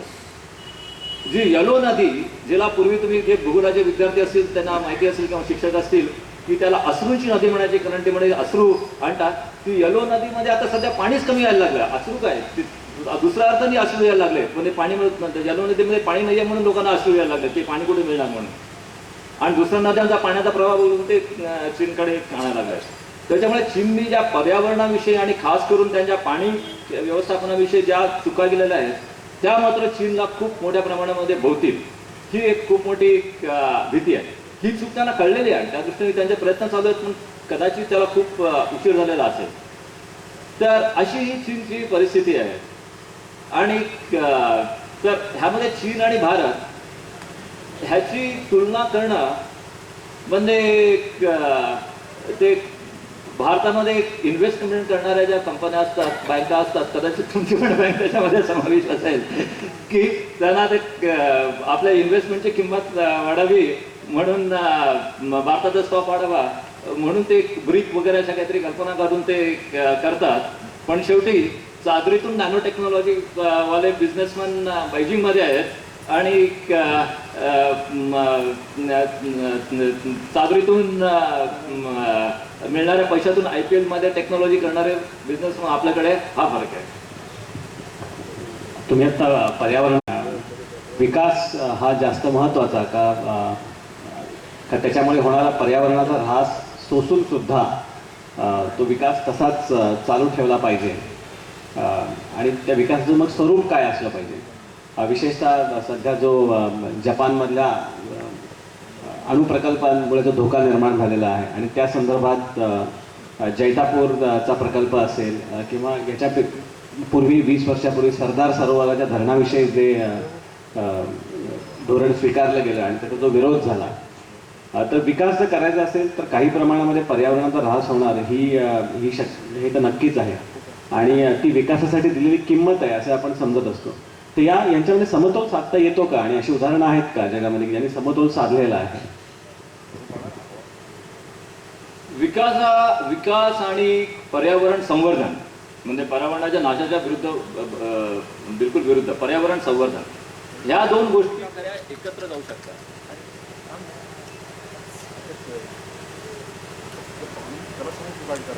तर हां ठीक आहे आता. तर ह्या दोन गोष्टी खऱ्या एकत्र जाऊ शकतात, पण त्यासाठी विकास आणि पर्यावरण संवर्धन ह्याहीपेक्षा महत्त्वाची एक तिसरी गोष्ट पाहिजे, आणि ती म्हणजे विचार करण्याची क्षमता पाहिजे. जर का विचार व्यवस्थितपणे केला तर विकास आणि पर्यावरण संवर्धन या दोन्ही गोष्टी व्यवस्थित होऊ शकतात. उदाहरणार्थ भारत देश हा खूप सुदैवी देश आहे. म्हणजे आपण म्हणतो सुजलाम सुफलाम मलयज शीतलाम, हे खरोखर आहे. म्हणजे हे जे बंकिमचंद्रांनी म्हटलं होतं किंवा इतर देखील कवींनी जे भारताचं जे वर्णन केलेलं आहे ते पूर्णपणे खरं वर्णन आहे. म्हणजे आपला देश खरोखर सुदैवी आहे. म्हणजे संपूर्ण देशाकडे बघितलं तर आपल्याकडे निसर्ग, खनिज, हवा, पाणी, सौर्य ही म्हणजे जी सगळी जी आपल्याला जे मिळालेले आहे ते सगळं परमेश्वरांनी किंवा कुठून जे आपल्याला जे मिळालेलं आहे ते अतिशय आपण म्हणजे सुदैवी आहोत. आणि ह्याचा आपण सकारात्मक उपयोग केला तर पर्यावरणाचं एक संवर्धन पण होऊ शकतं आणि लोकांना नोकऱ्या आणि जॉब आणि बिझनेसेस पण होऊ शकतात. पण त्यासाठी आपण केवळ पाश्चिमात्यांच्या मागे लागून जायच्या ऐवजी स्वतः इंडिपेंडेंटली विचार करण्याची आपल्याकडे पहिल्यांदा इच्छाशक्ती यायला पाहिजे, आणि त्या इच्छेप्रमाणे आपण ऍक्शन घ्यायला पाहिजे. आता उदाहरणार्थ सौरशक्तीचा जर का आपण वापर केला तर खूप मोठ्या प्रमाणामध्ये रोजगार निर्माण होईल. सौरशक्ती खूप सोलर पॅनल्स महाग आहेत म्हणतात, ते कुठे जर्मनीमध्ये महाग आहेत, कारण जर्मनीचे पॉप्युलेशन वगैरे बघितले तर ते लहान आहे. परंतु भारतासारख्या 100 कोटीच्या लोकसंख्येमध्ये जर का तुम्ही सगळीकडे सौरशक्ती पसरवली तर एवढ्या मोठ्या प्रमाणामध्ये साधा law of supply and demand automatically त्याची किंमत खूप मोठ्या प्रमाणामध्ये खालती येईल. पण त्यासाठी सौरशक्तीचं संवर्धन केलं पाहिजे, हा आपण पहिल्यांदा एक विचार केला पाहिजे. त्याचप्रमाणे पवन ऊर्जा ती देखील मोठ्या प्रमाणामध्ये कशी करता येईल ह्याचा आपण एक विचार केला पाहिजे. त्याचप्रमाणे एक व्हॅरियस म्हणजे जे बायो प्रॉडक्ट्स आहेत की वनस्पतींपासून मिळणारी जी ऊर्जा असते, तर अशा बऱ्याचशा प्रमाणातून आपल्याला ऊर्जा मिळू शकते आणि ही स्वच्छ ऊर्जा मिळू शकते. आणि ही ऊर्जा निर्मिती करत असताना खूप नव्या प्रकारचे रोजगार निर्माण होऊ शकतात. तसे रोजगार होण्यासाठी नवीन प्रकारच्या शिक्षण संस्था तयार करायला स्कोप होतो. आणि ह्या शिक्षण संस्थेमध्ये जर का रिसर्च केलं आणि त्याच्यातून जर का नवीन शोध लावले तर त्याची पेटंट्स विकून त्याच्यातून बिलियन्स ऑफ डॉलर्स, अब्जावधी डॉलर्स देखील आपल्याला जमवता येतात. आपल्याकडे सौरशक्तीचा अभाव नाही आहे, वायुशक्तीचा अभाव नाही आहे, आपल्याकडे अभाव आहे विचारशक्तीचा. त्यामुळे आपण ज्या वेळेला हायर एज्युकेशन इन्स्टिट्यूशन्स बनवतो त्यावेळेला तिथे रिसर्च फॅसिलिटीज करून तिकडनं नवीन प्रकारची सोलर पॅनल्स कशी बनवता येतील आणि त्यातून आपल्याला बिलियन्स ऑफ डॉलर्स, म्हणजे जे कोण शैक्षणिक संस्था तयार करतात त्यांनी खूप पैसे मिळावे असं माझं म्हणणं आहे. पण त्यांनी ते रिसर्च करून ते रिसर्चचे प्रॉडक्ट्स करून त्याच्यावरती पेटंट्स घेऊन त्याच्यामध्ये तुम्ही जग तुम्ही हे करा, म्हणजे संपूर्ण जगभर तुम्ही तुमचं फैलाव करा आणि त्यातून तुम्ही पैसे कमवा. पण आमची विचारशक्ती एवढी कमी की आम्ही तिथे हुशार विद्यार्थ्यांना घेऊन, म्हणजे जमलं तर त्यांना शिष्यवृत्ती देऊन, त्यांना पाहिजे ते टेक्निकल सपोर्ट, त्यांना जे टेक्निकल कोऑपरेशन बाहेरून मिळेल, ह्या सगळ्या गोष्टींमध्ये इन्व्हेस्ट करायच्या ऐवजी आणि त्यातून आपल्याला $2 अब्ज, $3 अब्ज, $5 अब्ज असे मिळवायच्या ऐवजी आपण श्रीमंत आणि ढ विद्यार्थ्यांकडून कॅपिटेशन फी कशी मिळवता येईल एवढाच फक्त विचार करतो. तर हा सौरशक्तीचा अभाव झाला का विचारशक्तीचा अभाव झाला? तर त्याच्यामुळे पर्यावरण संवर्धन आणि आर्थिक विकास, सामाजिक विकास ह्या दोन्ही गोष्टी एकत्र जाऊ शकतात. पण त्यासाठी पहिल्यांदा वैचारिक दृष्टी व्यापक होणं अतिशय जरूर आहे. आणि मला आशा वाटते की लोकांमध्ये इच्छा आहे. आज इथे जे 500-700 लोक जे जमलेले आहेत ते कुठेतरी त्यांना काहीतरी एक इच्छा वाटते म्हणून ते आलेले आहेत. कुठेतरी आपली प्रगती व्हावी, आपल्या देशाची प्रगती व्हावी, नारासोपारीची प्रगती व्हावी, भारताची प्रगती व्हावी, महाराष्ट्राची प्रगती व्हावी अशी त्यांना इच्छा आहे. म्हणूनच ते इथे बसलेले आहेत. डास चावत आहेत, गरमी आहे, तरी फक्त 3 लोक आतापर्यंत उठून गेले. बाकी सर्व लोक इथे बसलेले आहेत. त्यामुळे त्या 3 लोकांना इच्छा नाही आहे हे आपल्याला कळलं. परंतु बाकीच्यांची इच्छाशक्ती किती प्रगल्भ आहे हे हा समुदाय जो भरलेला आहे हा त्याचा पुरावा आहे. परंतु ह्या इच्छाशक्तीचं ट्रान्सफॉर्मेशन, रूपांतर खरोखर एखाद्या आर्थिक प्रगतीमध्ये कसं करायचं ह्यासाठी पॉलिसी फ्रेमवर्क असायला पाहिजे. आणि त्या पॉलिसी फ्रेमवर्कसाठी वरती विचारशक्ती करण्याची इच्छा पाहिजे. आणि ती विचारशक्ती असण्यासाठी खालतून त्यासाठी डिमांड, खालतून प्रेशर यायला पाहिजे. मुलाखतीचा कार्यक्रम आहे आणि ते त्याची उत्तरं देतील. त्यामुळे तुमच्या मनात जे प्रश्न असतील ते सगळे विचारले जातील. त्याच्यामुळे एक शेवटचे 2-3 प्रश्न विचारणार आहे. त्यानंतर आपण श्रोत्यांच्या प्रश्नांकडे वळणार आहोत. जे विकासाला जे सगळे धोके संभवतात त्याच्यामध्ये दहशतवाद हा एक खूप मोठा धोका आहे. आणि तुम्ही स्वतः काश्मीरच्या प्रश्नावरती तुमचा अभ्यास आहे.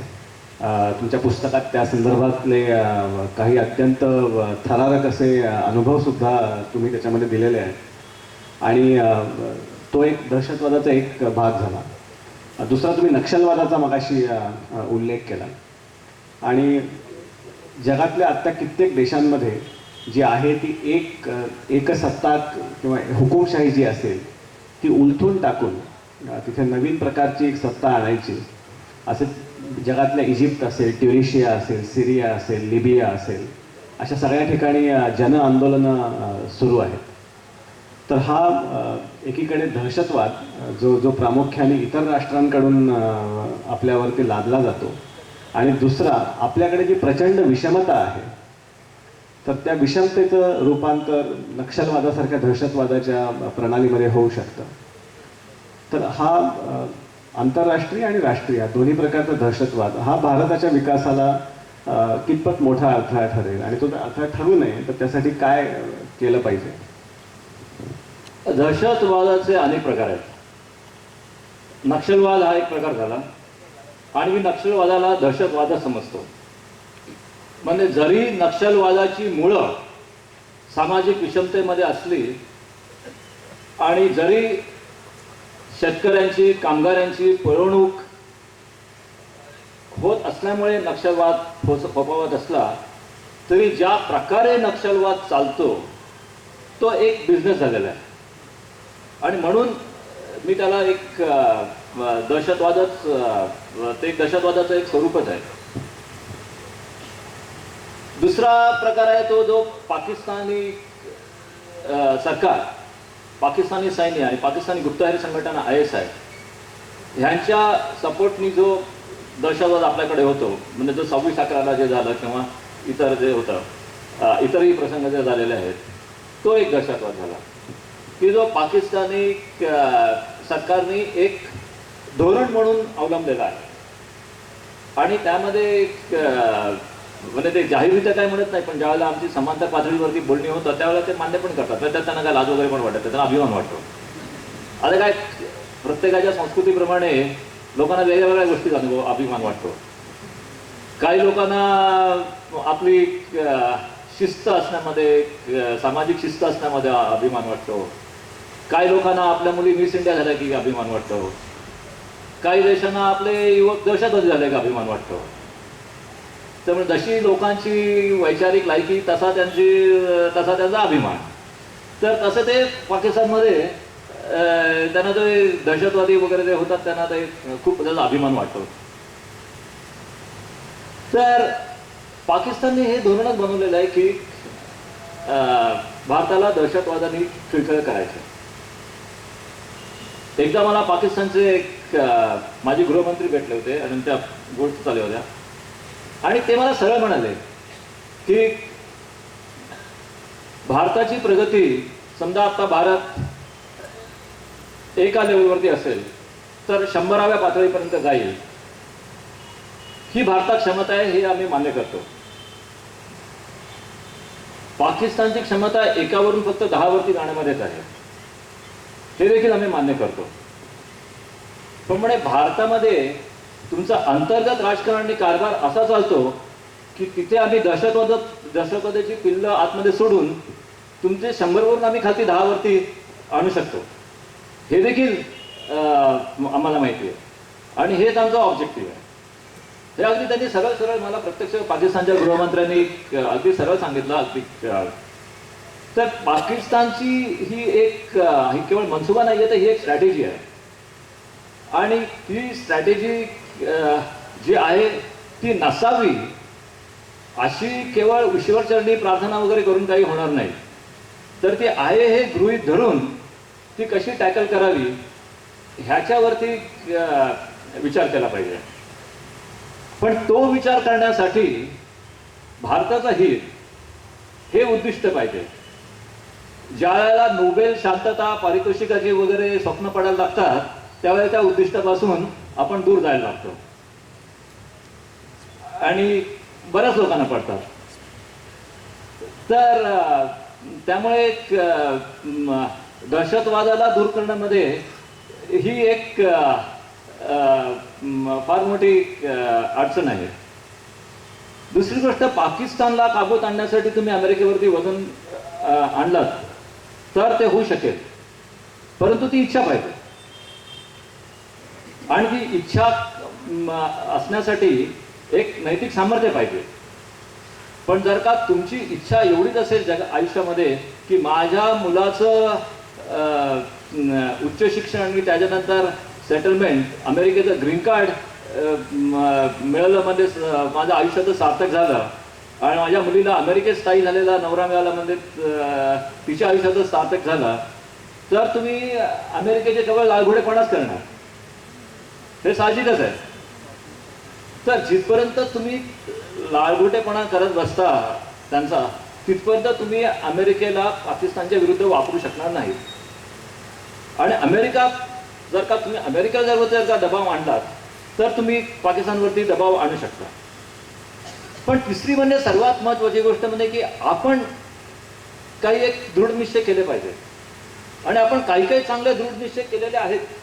आणि ते दृढ निश्चय कोणी सांगितले म्हणून केले नाही, तर समाजाने स्वतःहून केलेले आहे. 26/11 म्हणा किंवा 1993 तुम्हाला आठवत असेल इथे जे म्हणजे बॉम्बे स्टॉक एक्सचेंजवरती वगैरे जो अटॅक झाला होता, अगदी तरुण आहेत त्यांना आठवण नाही, पण बऱ्याचशा बाकीच्यांना आठवण असेल. 1993 साली स्टॉक एक्सचेंज आणि इतर 8-10 एअर इंडिया बिल्डिंग अशा 8-10 ठिकाणी दहशतवादी हल्ले झाले होते. आणि त्यावेळेला जातीय दंगे होतील असं पाकिस्तानचा मनसुबा होता. पण एकही जातीय दंगा झाला नाही. हे भारतीय समाजाचं आणि संस्कृतीचं म्हणजे इंटरनल स्ट्रेंथ किती आहे हे दाखवतं. आणि ह्या इंटरनल स्ट्रेंथवरती ही जी आपली क्षमता आहे त्याच्यावरती आपण हा जो पाया आहे तो अजूनही आपण भक्कम केला पाहिजे आणि त्यावरती आधारून आपण आपली इमारत बांधली पाहिजे. जर का आपलं घर ठीक असेल, आपली विचार जर का क्लिअर असतील आणि आपला दृष्टिकोन क्लिअर असेल तर आपण कुठल्याही दहशतवादाला फेस करू शकतो. दुसरा तुम्ही प्रश्न काढला की जे इजिप्त, लिबियामध्ये वगैरे जी बंडाळी होत आहेत त्याचे, हा जास्त कठीण प्रश्न आहे. इजिप्तमध्ये बंडाळी करणं सोपं होतं कारण तिथे संपूर्ण देशात एकच मुबारक होता. जिथे प्रत्येक जिल्ह्यामध्ये एक मुबारक होतो, तिथे असा प्रयत्न करणं खूप कठीण जातं.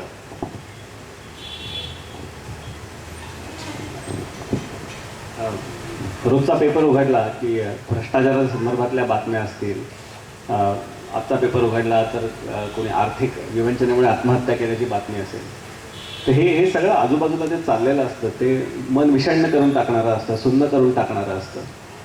आणि एकीकडे तुम्ही म्हणाल तशी प्रगती होते आणि दुसरीकडे अशा वेगवेगळ्या बातम्या असतील, आजूबाजूला जे आपल्या काही घडतंय ते कुठेतरी चांगलं नाही असंही वाटत राहतं.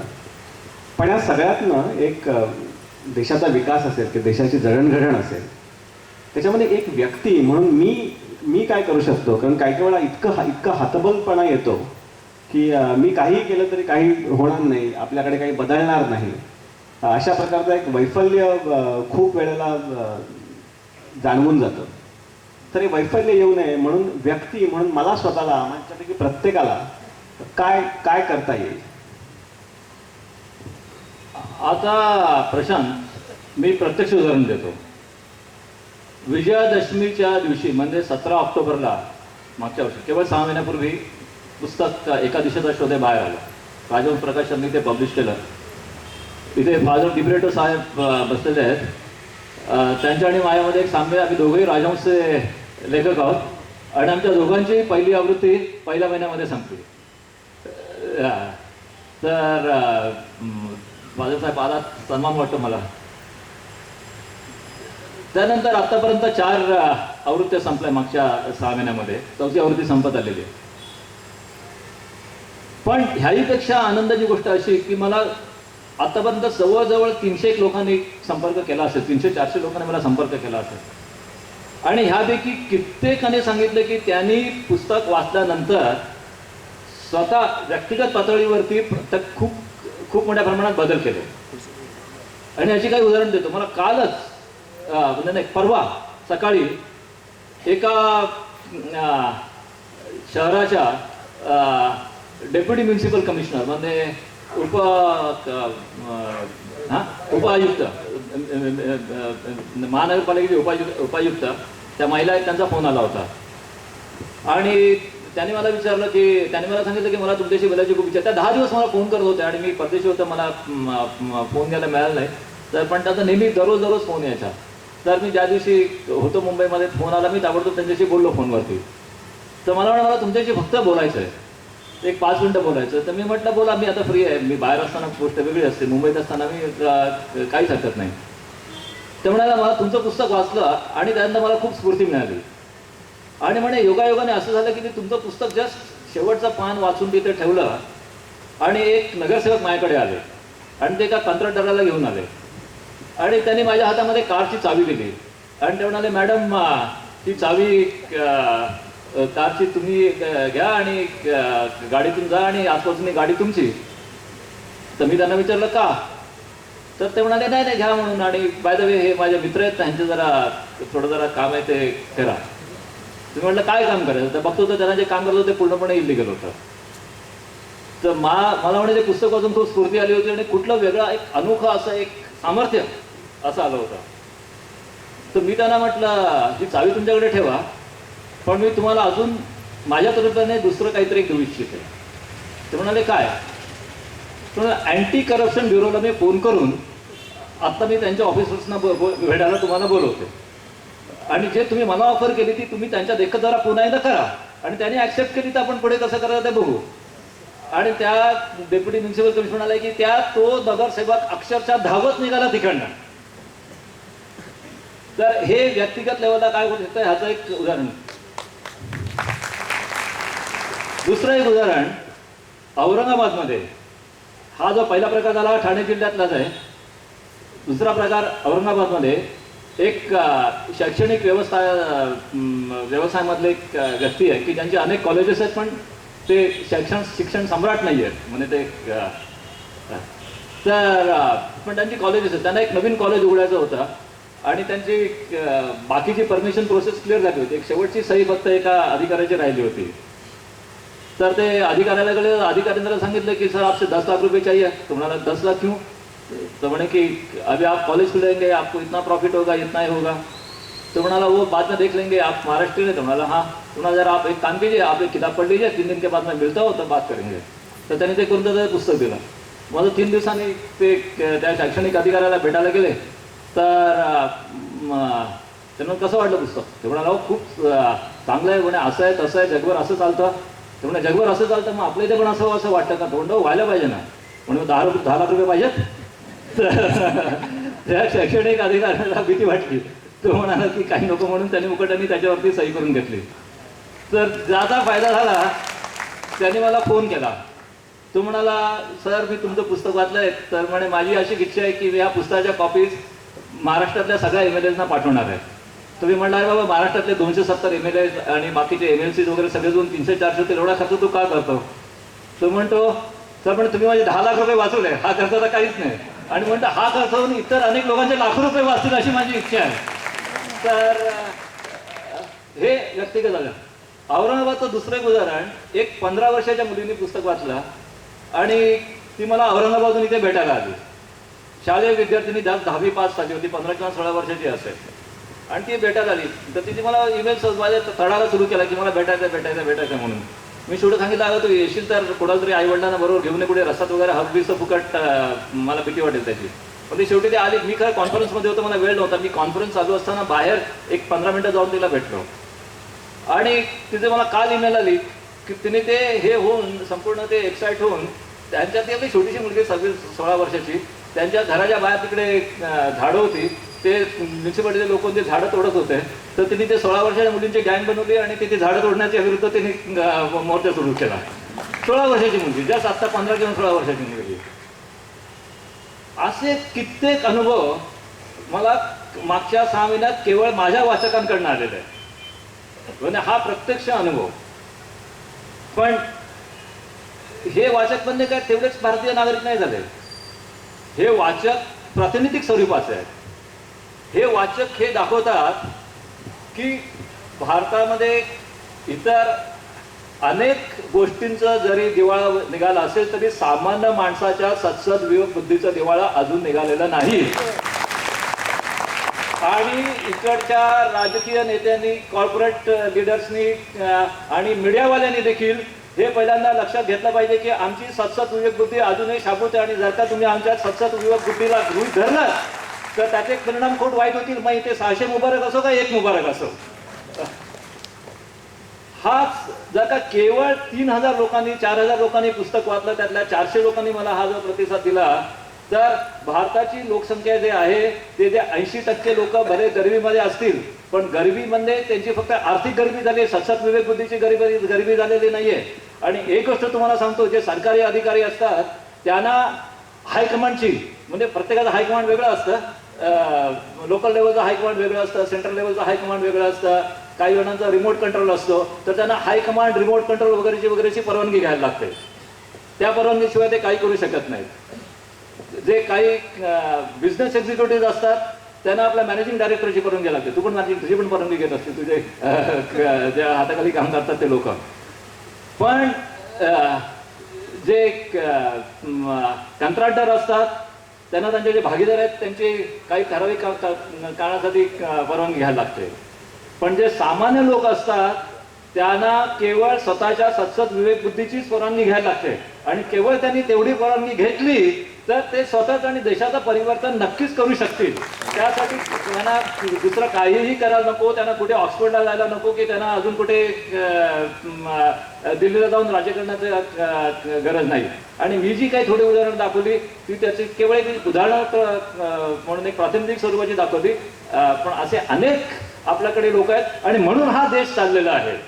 हा जो 100 कोटीचा देश जो मागचे अनेक वर्ष चालू आहे, अनेक समस्या असताना, आर्थिक समस्या, विषमता असताना, शैक्षणिक समस्या असताना हा जो देश चालू आहे त्याचं एकच कारण आहे. आणि ते कारण म्हणजे आमच्या सामान्य लोकांचं सामान्यत्व अजून गेलेलं नाहीये. आणि ज्या वेळेला आपले सामान्य लोक एक गोष्ट समजतील की आपल्याला हा आपला सामान्यत्व वापरून आणि आपली सत्सद विवेक बुद्धी वापरून आपल्याला हा देश महान करायचा आहे ही प्रतिज्ञा करतील. आणि ज्या वेळेला ती प्रतिज्ञा ते प्रत्यक्षात उतरवण्यात आणण्याचा प्रयत्न करतील त्यावेळेला हे राष्ट्र महान होईल. आपण राष्ट्र महासत्ता होण्याच्या गप्पा करतो, पण राष्ट्र महान व्हायला पाहिजे असं एकतरी नेता कधी म्हणतो का? महासत्ता व्हायला पाहिजे असं म्हणतो, पण महान राष्ट्र व्हायला असं पाहिजे असं कोणी म्हणतो का? कारण आपल्या नेत्यांचा बुद्धिभ्रम झालेला आहे. त्यांना महासत्ता आणि महान राष्ट्र या दोघांचा फरकच कळत नाही. पण सामान्य लोकांना मात्र महान राष्ट्र म्हणजे काय ते कळतं. तर आपल्याकडचा प्रत्येक नागरिक जर का महान झाला तर हे राष्ट्र नक्कीच महान होईल. महासत्ता होण्याची आपल्याला गरजच लागणार नाही.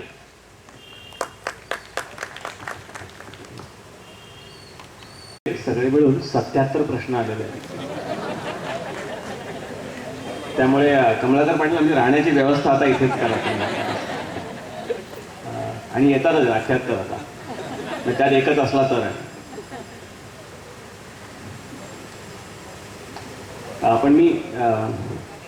पण अर्थात ह्या 77 प्रश्नांपैकी मी 3 ते 4 प्रश्न मी विचारणार आहे, कारण त्यातले प्रातिनिधिक प्रश्न बरेच आहेत. काही प्रश्न खूप वैयक्तिक, म्हणजे वाचलेकरांविषयी वैयक्तिक काही प्रश्न नाही आहेत, पण त्यांच्या कामाविषयी काही प्रश्न आहेत. तर ते मी फक्त विचारणार नाही आहे. फक्त ज्यांनी ते विचारले त्यांना मी फक्त एवढंच सांगेन की गुगलवरती तुम्ही संदीप वासलेकर असं सर्च जर केलात तर 6410 त्याचे साधारणपणे रेफरन्सेस येतात. आणि त्यांचं विकिपीडियावरती पेज आहे. तर त्या विकिपीडियातल्या पेजमध्ये त्यांचं जे संपूर्ण काम आहे त्या कामाविषयीची संपूर्ण माहिती दिली गेलेली आहे.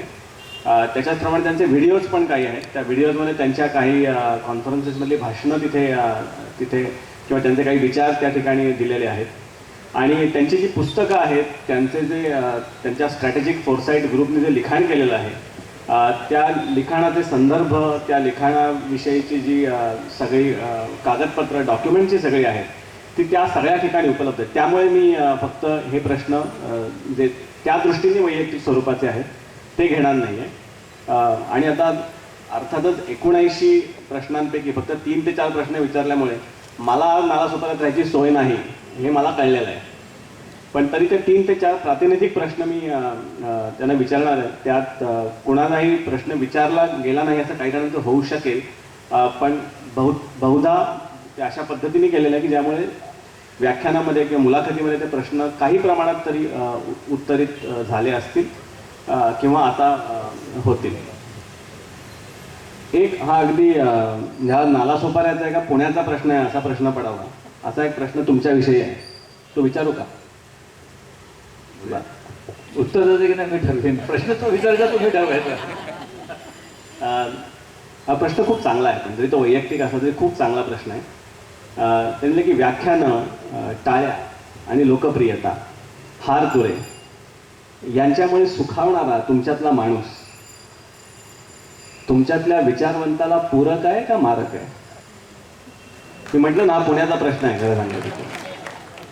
नाही दादा, उत्तर खूप सोपं आहे. कारण मी व्याख्यानं, हारतुरा आणि टाळा या तिन्हीच्या प्रकारात पडत नाही. मी व्याख्यानं द्यायला कुठे जातच नाही. केवळ हे पुस्तक बाहेर आल्यानंतर मला बरीचशी आमंत्रण आली आणि मी सांगितलं मगाशी मला वाटते कमलाकर पाटलांनी उल्लेख केला की जवळजवळ मला दिवसाला 1-2 आमंत्रणं येत असतात. म्हणजे मागच्या 3 महिन्यामध्ये मला जवळजवळ 100-200 आमंत्रणं आली आणि आतापर्यंत मी फक्त हे 3रं आमंत्रण स्वीकारलंय नालासोपाऱ्याचा. पहिलं मी डोंबिवलीचं स्वीकारलं, पण माझं लहानपण डोंबिवलीला गेलं आणि आपण ज्या शहरामध्ये वाढलो जिथे आपलं बालपण गेलं म्हणून तिथलं म्हणजे त्याचे माझे जे प्रेमाचे जिव्हाळ्याचे संबंध आहेत तर त्यामुळे मी तिकडे जाणं माझं, कारण ते देखील माझ्या शाळेच्या पटांगणामध्ये त्यांनी ते ठेवलं होतं. आणि इनफॅक्ट प्रशांतच तिथे आलं होतं आणि प्रशांत पण माझ्या शाळेचा विद्यार्थी आहे. तर म्हणून मी ते डोंबिवलीचं आमंत्रण स्वीकारलं. आणि त्यानंतर मी फक्त एक नाशिकमधून एक आमंत्रण स्वीकारलं होतं, कारण त्या लोकांनी बरेच महिने त्याच्यावरती तयारी केली होती आणि त्यानंतर मी नालासोपाऱ्याला हे केलं. तर ते हे 3 सोडले तर मी व्याख्यानाला कुठे जातच नाही. आणि व्याख्यानाला कुठे जात नाही त्याच्यामुळे हात आणि टाळ्यांचा कुठे प्रश्नच येत नाही. पण तुम्हाला 50 व्याख्यानात जेवढ्या टाळ्या मिळाल्या असतात तेवढ्या इथेच मिळालेल्या आहेत. नाही, प्रश्न असा आहे की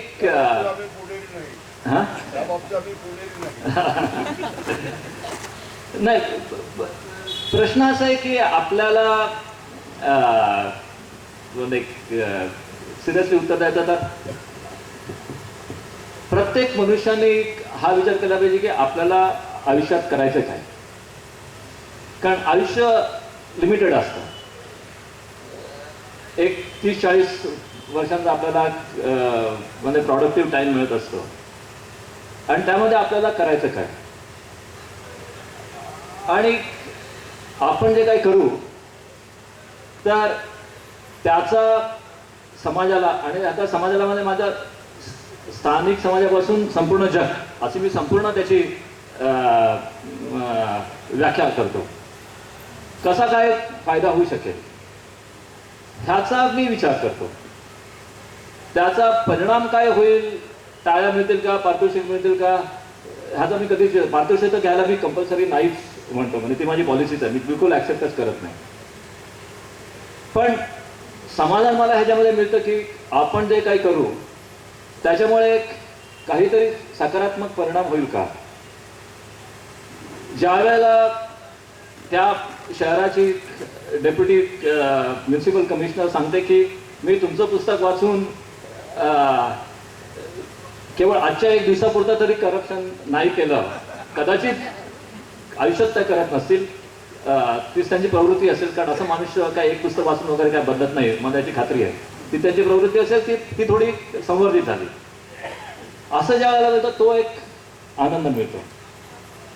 एकदा माझा भारत पाकिस्तान संबंधांविषयी काही सहभाग झाला होता आणि त्यावेळेला एक युद्ध होण्याची शक्यता होती आणि ते युद्ध होण्याची शक्यता टाळण्यामध्ये माझा एक भाग होता. त्याच्यामुळे अनेक लाखो लोकांचे जीव वाचले. त्याबद्दल मी जास्त डिटेल देऊ शकत नाही कारण ते ऑफिशियल सिक्रेट ॲक्टमध्ये कव्हर केलेलं आहे, पण एवढं सांगतो की असा एक प्रकार झाला आणि त्यामुळे लाखो लोकांचे जीव वाचले. त्याच्यातून समाधान मिळतं. ज्या वेळेला एका किंवा अनेक व्यक्तींचा जीव वाचतो किंवा एखाद्या मानवाचं किंवा अनेक व्यक्तींचं संवर्धन होतं, त्यांची जी कॅपॅसिटी आहे, त्याचं जे पोटेन्शियल आहे ते ॲक्च्युलाइज होण्यासाठी, ते त्याचा प्रत्यक्ष त्याचा काहीतरी लोकांनी त्याचा काहीतरी वापर करण्यासाठी जे समाधान मिळतं ना, त्या समाधानाची किंमत पैशात, टाळ्यात, पारितोषिकात कशामध्येही होऊ शकत नाही. आणि ज्या वेळेला तुम्हाला कळतं तेव्हा या सगळ्या गोष्टींपासून तुम्ही लांब गेलेला असता. पुढचा एक प्रातिनिधिक प्रश्न असा आहे की जो राजकारणी आणि भ्रष्टाचार याच्या संदर्भातला आहे आणि त्याच्या संदर्भातला अण्णा हजारे आणि त्यांच्या जन आंदोलनाला मिळालेला जो प्रतिसाद आहे, तर अशा प्रकारची आंदोलनं सर्वसाधारण सुरू अतिशय चांगल्या पद्धतीने होतात आणि मग त्यानंतर कुठे ना कुठेतरी त्याचा तितकासा जोर पुढे राहत नाही. तर दोन प्रश्न आहेत याच्यामध्ये की एक म्हणजे तुम्ही भारतीयांचा सिंहासनासमोर झुकणं असा एक दुर्गुण तुमच्या पुस्तकामध्ये नमूद केलेला आहे. तर भारतीय राजकीय नेत्यांची इच्छाशक्ती आणि तुम्ही इतर कित्येक देशांमधले राजकीय नेते देखील बघितलेले आहेत, तर त्याच्यातला फरक काय आहे हा एक प्रश्न. आणि दुसरा की अण्णा हजारेंसारखी जी जन आंदोलनं आहेत ती जर पुढे तशीच तितक्याच प्रवाहीपणाने चालू ठेवायची असतील तर त्यासाठी आपण काय केलं पाहिजे? जन आंदोलन ही पुढची स्टेप झाली. त्या आधी सगळ्यात महत्त्वाची आणि मूलभूत सर्वाची ही जी स्टेप आहे, पायरी आहे, ती म्हणजे जनाची मानसिकता, लोकांची मानसिकता. सर्वात महत्त्वाचा प्रश्न आहे की लोकांची मानसिकता काय. आपण राजकीय नेत्यांचं वजन खूप वाढवतो, परंतु राजकीय नेत्यांकडे आपण खाजगी कामच घेऊन जातो. तुम्ही कुठल्याही आमदाराला, खासदाराला विचारा की त्याच्याकडे जी लोकांची भेटण्याची रीड लागलेली असते त्यापैकी किती टक्के लोक खाजगी कामं घेऊन येतात आणि किती टक्के लोक त्यांनी विधिमंडळामध्ये चांगले ठराव मांडावे, चांगल्या योजना मांडाव्या म्हणून प्रस्ताव घेऊन येतात. जर का आपण आमदारांकडे आणि खासदारांकडे आपली स्वतःची खाजगी कामं, माझ्या मामाला जॉब दे, माझ्या मुलाला जॉब दे, माझ्या मामाला तुरुंगातून काढ, माझ्या मेवणीचं लग्न करून दे, अगदी अशी पण कामं घेऊन जातो, तर त्याला बिचारायला त्यांनी फक्त विधिमंडळामध्ये जाऊन तो काम काही करत नाही म्हणून आपण त्याला दोष देण्यात आपल्याला नैतिक अधिकार राहतच नाही. म्हणजे त्यांनी ह्या सगळ्याच्या वरती असावं हे खूप चांगली गोष्ट आहे. परंतु ज्या प्रकारचे राजकीय नेते आपण घडवतो त्यामध्ये आपला खूप मोठा भाग असतो, कारण आपणच त्यांच्याकडे खाजगी कामं घेऊन जात असतो. आपण त्यांच्याकडे कधीही, तुम्ही कुठल्याही राजकीय नेत्याला विचारा की त्यांच्याकडे तुम्ही, आता इथे आप्पासाहेब आहेत, जिल्हा परिषदेचे ते अध्यक्ष होते, त्यांच्याकडे हजारो लोक अनेक वर्ष भेटायला आले असतील, त्यांना विचारा की तुमच्याकडे आलेपैकी किती टक्के लोक असे होते की ज्यांनी कुठलंही खाजगी काम न येताना संपूर्ण जिल्ह्याचा विकास व्हावा म्हणून एक चांगल्या काही योजना घेऊन आले? किती टक्के लोक असे आले? तेच तुम्ही इकडच्या खासदारांना विचारा, आमदारांना विचारा, कुठल्याही देशातल्या आमदारांना किंवा खासदारांना विचारा. तर आपणच ज्या प्रकारचे राजकीय नेते आहेत, त्या ज्या प्रकारे ते घडलेले आहेत त्याच्यामध्ये आपलाच खूप मोठा सहभाग आहे, कारण आपणच त्यांच्याकडे हे सगळी कामं घेऊन जात असतो. दुसरी गोष्ट असं आहे की आपण म्हणतो की आपले राजकीय नेते डायनेस्टिक आहेत, ते आपल्या मुलांना, आपल्या कुटुंबाचं बघतात, मुलांचं बघतात, पुतण्याचं बघतात, काहीच नाही तर अगदी राखीव मतदारसंघ असेल तर बायकोचं किंवा सुनेचं बघतात. पण आपण स्वतः आपल्या आयुष्यात काय करतो? आपण डॉक्टर असेल तर आपला मुलगा डॉक्टर व्हायला पाहिजे म्हणून आपण काळजी घेतो. जो नट किंवा दिग्दर्शक असेल तो त्याची मुलगी तारिका व्हायला पाहिजे म्हणून काळजी घेते. जो वकील असतो तो स्वतःचा मुलगा वकील व्हायला पाहिजे म्हणून काळजी घेतो. असं थोडीच वकील विचार करतो की माझा मुलगा शास्त्रज्ञ झाला पाहिजे, असं थोडीच तो विचार करतो चार्टर्ड अकाउंटंट की माझा मुलगा संगीत विषयातच झाला पाहिजे. इथे जवळपास पालघरला, वसईला अनेक इंडस्ट्रियल डिस्ट्रिक्ट्स आहेत. त्या सगळ्यांच्या मालकांना जाऊन भेटा आणि त्यांना विचार की तुमच्या मुलांचे भवितव्याबद्दल तुमच्या काय कल्पना आहेत. आणि 90% लोक सांगतील की त्यांच्या मुलांनी देखील त्यांचा बिझनेस इनहेरिट करावा अशी त्यांची कल्पना आहे म्हणून. तर जर का आपण देखील अशी इच्छा करतो की आपण जो उद्योगधंदा आपण जो केलेला आहे तो आपल्या मुलांनी, केवळ आपला मुलगा त्याचं मेरिट असो अगर नसो म्हणून इनहेरिट करावं, तर राजकीय पद्धती पण तशीच होते. त्यामुळे राजा आणि प्रजा हे एकमेकांशी इंटरकनेक्टेड असतात, ते काय सेपरेट नसतात. ज्या प्रकारची प्रजा असते त्याच प्रकारचे तिकडनं राजा निघतो. अर्थात काही काही सरोवर अशी आहेत की जिथे चिखलातून देखील कमळ उगवतं, पण ती गोष्ट वेगळी. सर्वसाधारणपणे ज्या प्रकारे जे तुम्ही मातीमध्ये पेरता तेच तशाच प्रकारचं धान्य उगवतं. तर ज्या प्रकारचे राजकीय पद्धती आपण पेरतो तीच उगवते. दुसरी गोष्ट अशी की एक समीकरण आहे की ज्याचा मी प्रत्येक ठिकाणी उल्लेख करतो, ते जगातल्या सगळ्या ठिकाणी लागू पडतं. ते म्हणजे असं की देश प्रगत आहे का नाही किंवा देश प्रगत व्हायला चान्सेस काय आहेत का नाही हे एका समीकरणावरती ठरतं. आणि ते समीकरण असं की जेथे नेता मोठा तो देश होतो छोटा, जेथे नेता समान तो देश होतो महान. तर आपणच नेत्याला मोठा करतो आणि त्यामुळे आपले नेते मोठे होतात. आता मी पुस्तकामध्ये एक उदाहरण दिलेलं आहे, त्याचा उल्लेख करतो ज्यांनी पुस्तक वाचलं नसेल त्यासाठी. स्वीडनमध्ये ते मी बरेच उदाहरणं दिलेली आहेत. एक स्वित्झर्लंडचं उदाहरण देतो. तिथे एक मिशेलिन काल्मिरे म्हणून एक महिला होत्या. त्या ट्रेनमधून उतरल्या आणि त्या झुरिकहून कॅपिटल बर्नमध्ये म्हणजे राजधानी बर्नमध्ये चालल्या होत्या. त्यांच्याबरोबर एक माझा मित्र होता जिंदानी ग्रुप, तो आणि तो एकटा त्यांना रिसीव्ह करायला गेला आणि त्यांनी त्यांची बॅगा वगैरे घेतल्या आणि तो जिंदानी ग्रुप आणि मिशेलिन काल्मिरे दोघं ट्रेनमध्ये सेकंड क्लासच्या कंपार्टमेंटमध्ये चढले. ते कंपार्टमेंटमध्ये चढले आणि त्या खूप जमल्या होत्या कारण त्या अमेरिकेहून प्रवासाने आल्या होत्या आणि त्या प्रवासाने आल्या होत्या तर त्या शिंडल्या होत्या म्हणून त्या पटकन दाराच्या बाजूला जी ही होती बाक होती त्याच्यावरती त्या बसल्या. तर थोड्या वेळाने तिकीट कंट्रोलर आला आणि त्यांनी त्यांना पोलाइटली विचारलं की तुम्ही इकडनं उभे राहा कारण ही अपंगासाठी राखून ठेवलेली जागा आहे, इथे तुम्हाला बसण्याचा अधिकार नाही. तर त्या बाईंनी सांगितलं की मी माफी मागते करून त्या उभ्या राहिल्या आणि तिथून बंदपर्यंत 2 तासाचा ट्रेनचा प्रवास त्या उभा राहूनच त्यांनी केल्या. ती ट्रेन पूर्ण भरलेली होती आणि लोकांनी त्यांना कोणी काही जागा वगैरे दिली नाही. फक्त फरक पडला मित्रांनी त्यांच्या 2 बागा घेतल्या तर त्याच्यावरती तिसरी एक स्त्री दाक्षिण्य म्हणून तिसरी बॅग घेतली. ही महिला मिशेलिन काल्मिरे स्वित्झर्लंडच्या राष्ट्रपती होत्या. तुम्ही कॉर्पोरेटरला देखील असं दाखवू शकाल का वागून? त्यानंतर तिथे 1 वर्ष फक्त राष्ट्रपती पदाची मर्यादा असते. त्यानंतर त्यांची ती टर्म संपली. त्या आता सध्या पुन्हा राष्ट्रपती आहेत. तर मी 2-3 महिन्यापूर्वी स्वित्झर्लंडमध्ये गेलो होतो तर मला मिशेलिन काल्मिरे भेटल्या.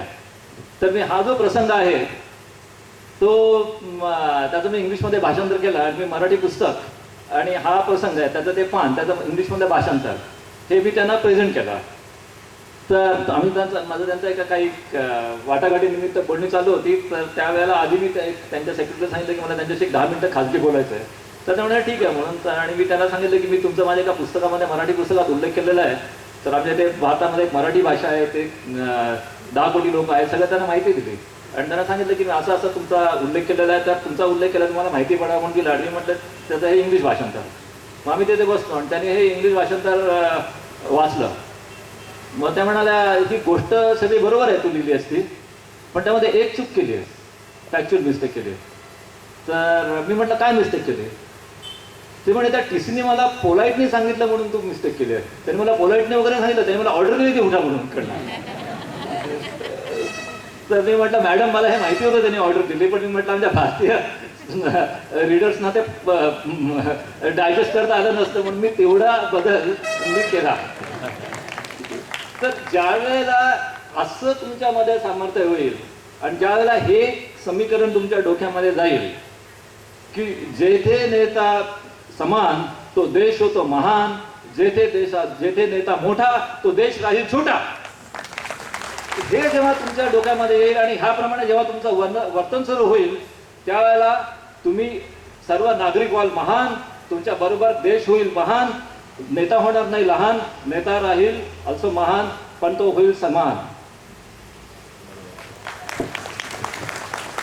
मी म्हणतो तर मुलाखत रंगलेली आहे आणि काही प्रश्न जे विचारून झालेले आहेत आणि जेव्हा कार्यक्रम संपू नये असं वाटत असतं तेव्हा कार्यक्रम संपवला पाहिजे. कारण आता कार्यक्रम संपवा असं सांगेपर्यंत थांबायचं नसतं. त्यामुळे आजचा हा कार्यक्रम संदीप वासलेकरांच्या मुलाखतीचा आपण इथेच संपन्न करूया. तुम्ही सगळेजण इतक्या मोठ्या संख्येने इथे आलात आणि मी म्हटलं की वैचारिक कार्यक्रमाला इतकी मोठी संख्या असणं आणि लोकांनी उत्स्फूर्तपणे इतके प्रश्न विचारणं ही जागरूकपणाची एक मोठी खूण आहे आणि असा जागरूक समाज असल्याबद्दल कृतज्ञता वाटावी असा तुमचा प्रतिसाद होता. त्याबद्दल सर्वांचे धन्यवाद. संजीवनी व्याख्यानमाला ज्यांनी हे जे गेली 9 वर्ष हे सगळे व्याख्यानमाला आयोजित करत आहेत त्यांनी आम्हाला दोघांना इथे बोलावलं आणि तुमच्याशी सुसंवाद साधण्याची संधी दिली. त्याबद्दल आम्ही दोघेही त्यांचे आभारी आहोत आणि या व्याख्यानाला आम्ही शुभेच्छा देतो आणि आजची ही मुलाखत संपन्न झाली असं आम्ही जाहीर करतो. धन्यवाद.